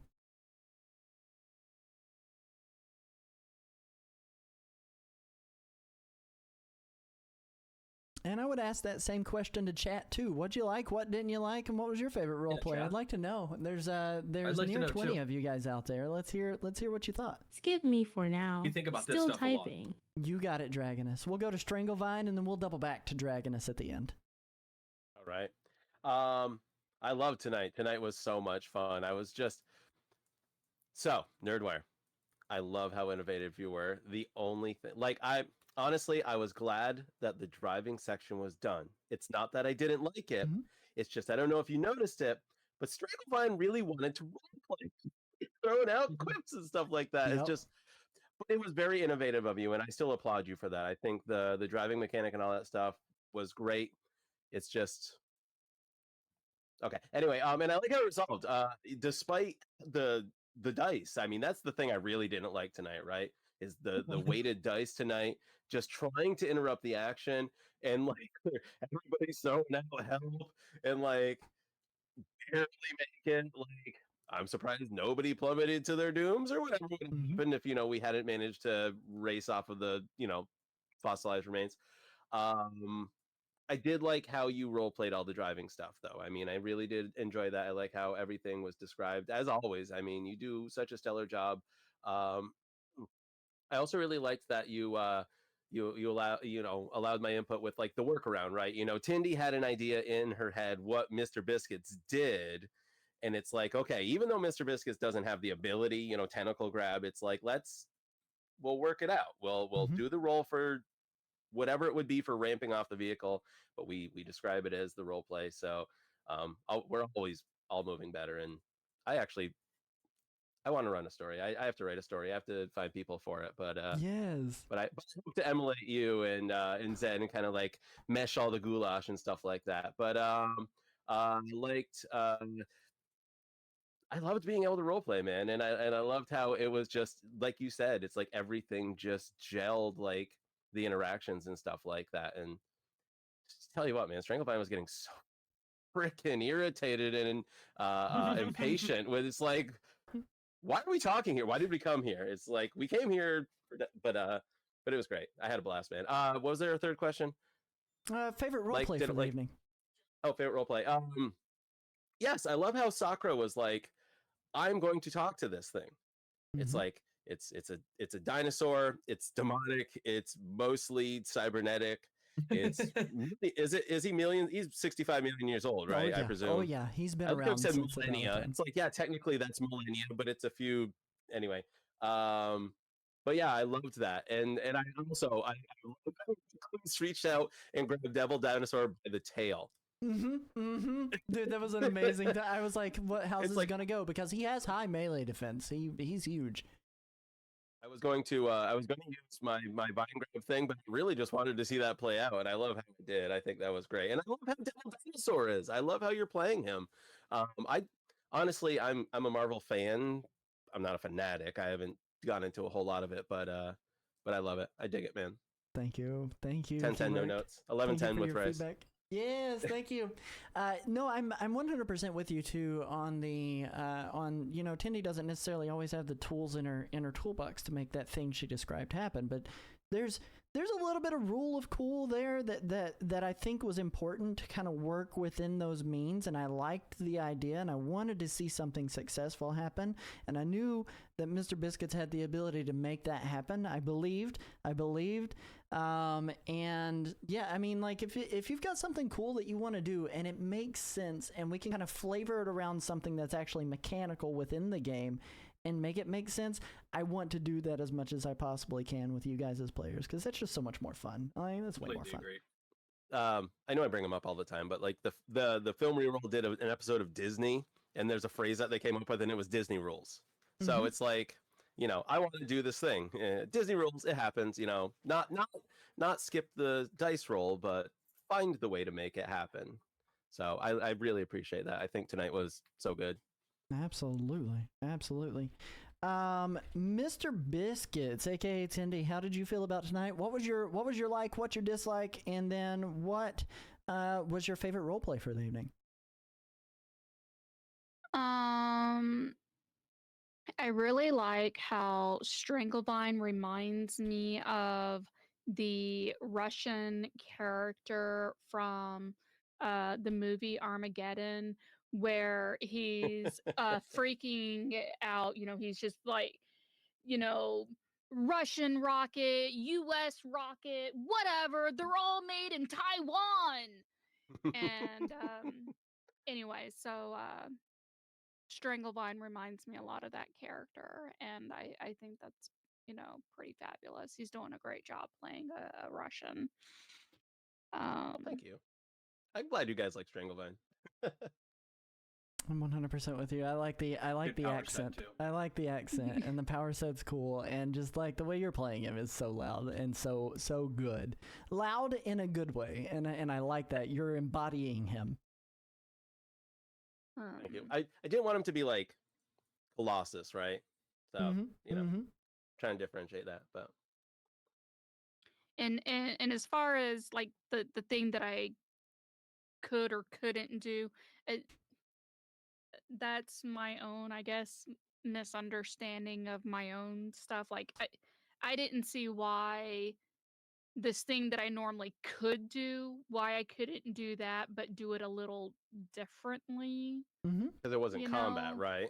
Right. The target, instead of being an enemy, is a cliff. well, I can normally grab stuff, right, and then pull it to me, and so I just thought, well, just like that, but instead of pulling it to me, I would then just allow myself to get pulled towards what I grabbed. So I mean, that's my own not, I guess, understanding how those are technically separate things, but I just thought, they seemed like the same thing to me. You did nothing wrong, and you made a really cool scene happen. Cool. So I want to make sure that is spoken loud and clear. Like, yeah, like, is it in the rulebook? No. But was it cool? Yeah, and that's what really it's mattered sort of in the tonight. rulebook too. It's about kind of winging it. Yep, Talks absolutely. about that a little bit. So absolutely. Rule of cool, like you said, I never heard that before, but hell yeah, I think that's an important thing for Marvel. 100%. Some games are a lot more technical. There's like, I think back to so many times that we were playing like Werewolf with Commodore Zed, and while we mechanically stayed pretty true to stuff, like there was a lot of times that, like, I don't know if I should have gotten away with a lot of stuff that I did in that game that Zed allowed to happen. I can think of one thing. Yeah, I can think of one big explosive You've thing. never heard of Roll of Cool. It was so good. It was so good. But no, I have not. But yeah, no, that's freaking awesome. What was your favorite role play for tonight, Tindy? I am broken now. Oh, I think you said Stranglevine, didn't you? You said Stranglevine. Oh, that was what I liked. My favorite role play was actually Zed, who was like, "Wait a second, let me try to take and whip around and save these two who are, falling off the cliff." Another stellar moment. So that was very awesome of him to be like, "Hey, let me try to save them before something bad happens." Unfortunately, the dice did not allow that, but he tried. He tried to save us, and that was pretty great of him.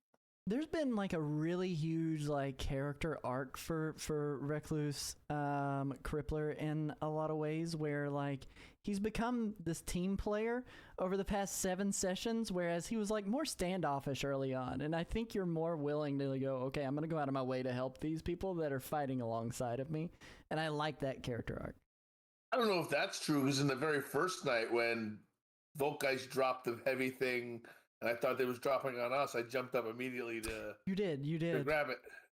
You absolutely did. That is fair. That's a fair statement. Yep.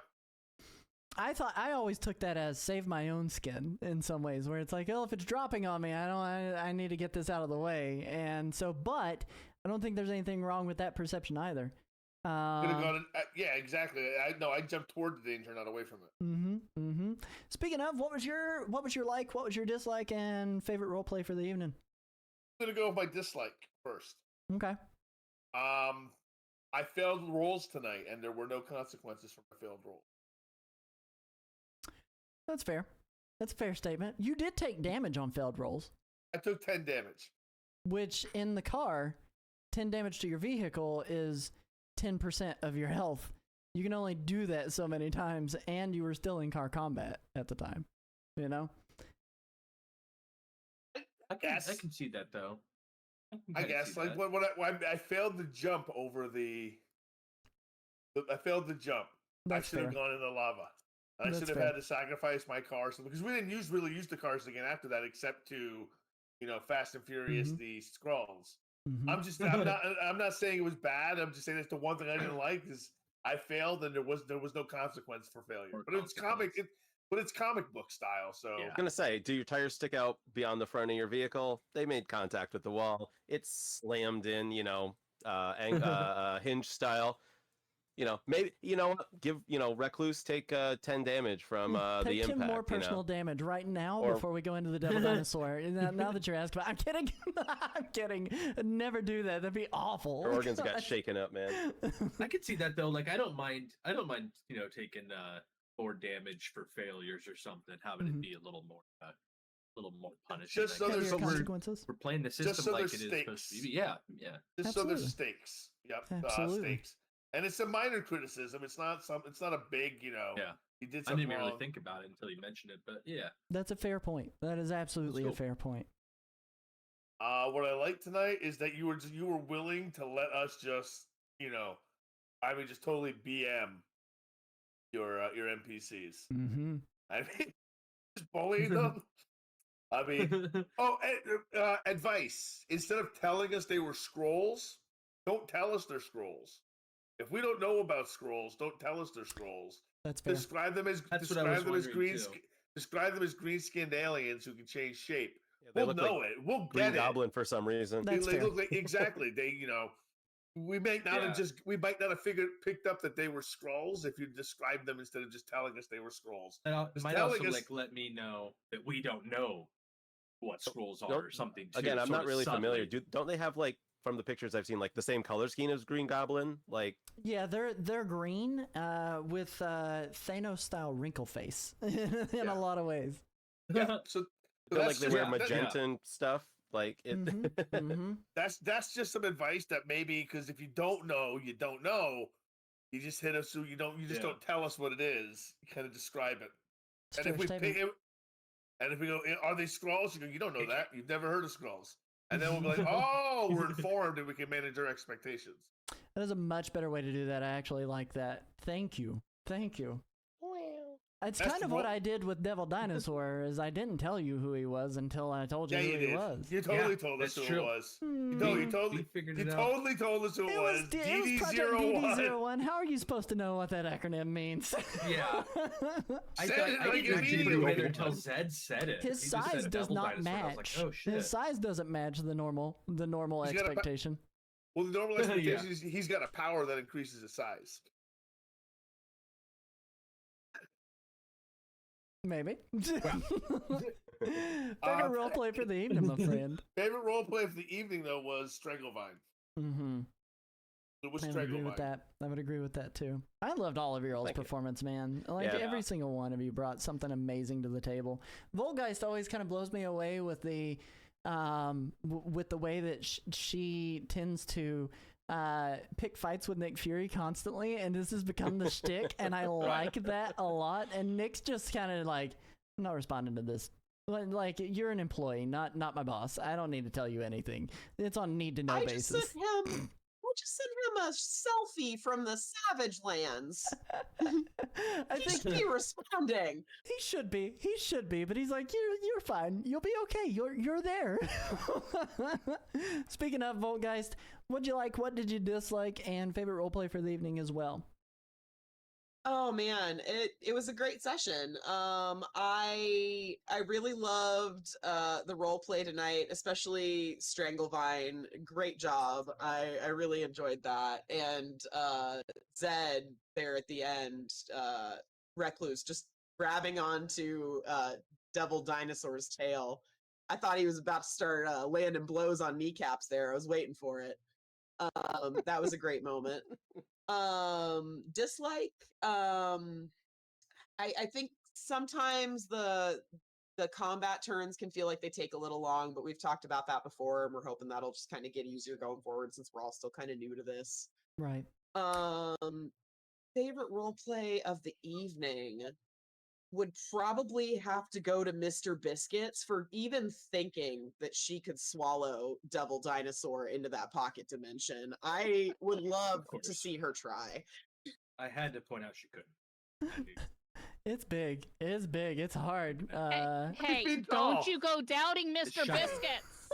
You said shiny. You never know She was until you like- try. I can't You miss wait. 100% of the I shots you don't can't take. Her eyes popped out of her head like a Ooga cartoon eyes, and was like shiny.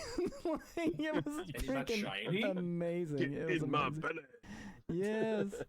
Oh man, no, I had such a good time with you guys. Thank you all so much for joining us. Pitterit says in the live chat, I like dinosaurs. I love dinosaurs. That was his love of the evening. So really, really awesome.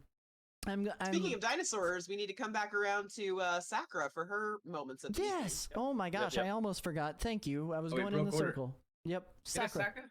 What'd you like? What'd you dislike? And favorite roleplay for the evening? What I liked most was Volgia's problems with her light cycle. I assume it's even harder than a regular car shenanigans for the roles. Least off thing, I think everyone's in agreement that my Curse of Twos was in full force. But the recovering that you described as the result really helped. Thank you. RP across the board was excellent. Zed's ramming attack was so on point. Keywork's accent made me laugh. Favorite RP was you playing the scrolls. In their attitudes and hostilities, it was so well done and felt totally valid from their point of view. Thank you so much. Thank you so much. Oh my gosh, no, I had such a good time tonight, and I hope you guys had a good time tonight. And for those of you guys who are still watching out there, please make sure that you're back every single Wednesday night right here, 8:30 p.m. Eastern Standard Time. We're going to get back to our regular schedule. We did an 8 o'clock on freaking 2 weeks ago. We did 9:30 last week because life is chaos. We're back on our regular schedule of 8:30 p.m. Eastern Standard Time. Please come back and join us next week as we go into this Devil Dinosaur battle. We're going to go and raid Halfling Wizard Productions, who is doing a game that I actually did get the chance to play called Monster of the Week with Pitterit, Commodore Zed, Silent Brook, and myself playing that game originally. This looks super cool. We're going to go and raid them, and we're going to have a good time. Go say hi to them. We love your faces. And we'll catch you guys on the flip side. Peace.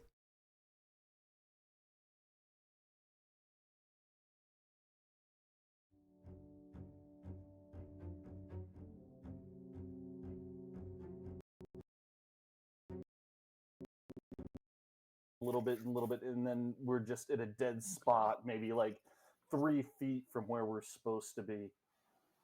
Okay. So the ship has stopped in the middle. We're stopped in like right where it was supposed to be parked. It just like coasts in that last couple feet. Just kind of bumps into the softly, just. How does Luca and Father Amos react to that? Oh, hey guys, I just did a thing. Yeah, you did. This is Otto.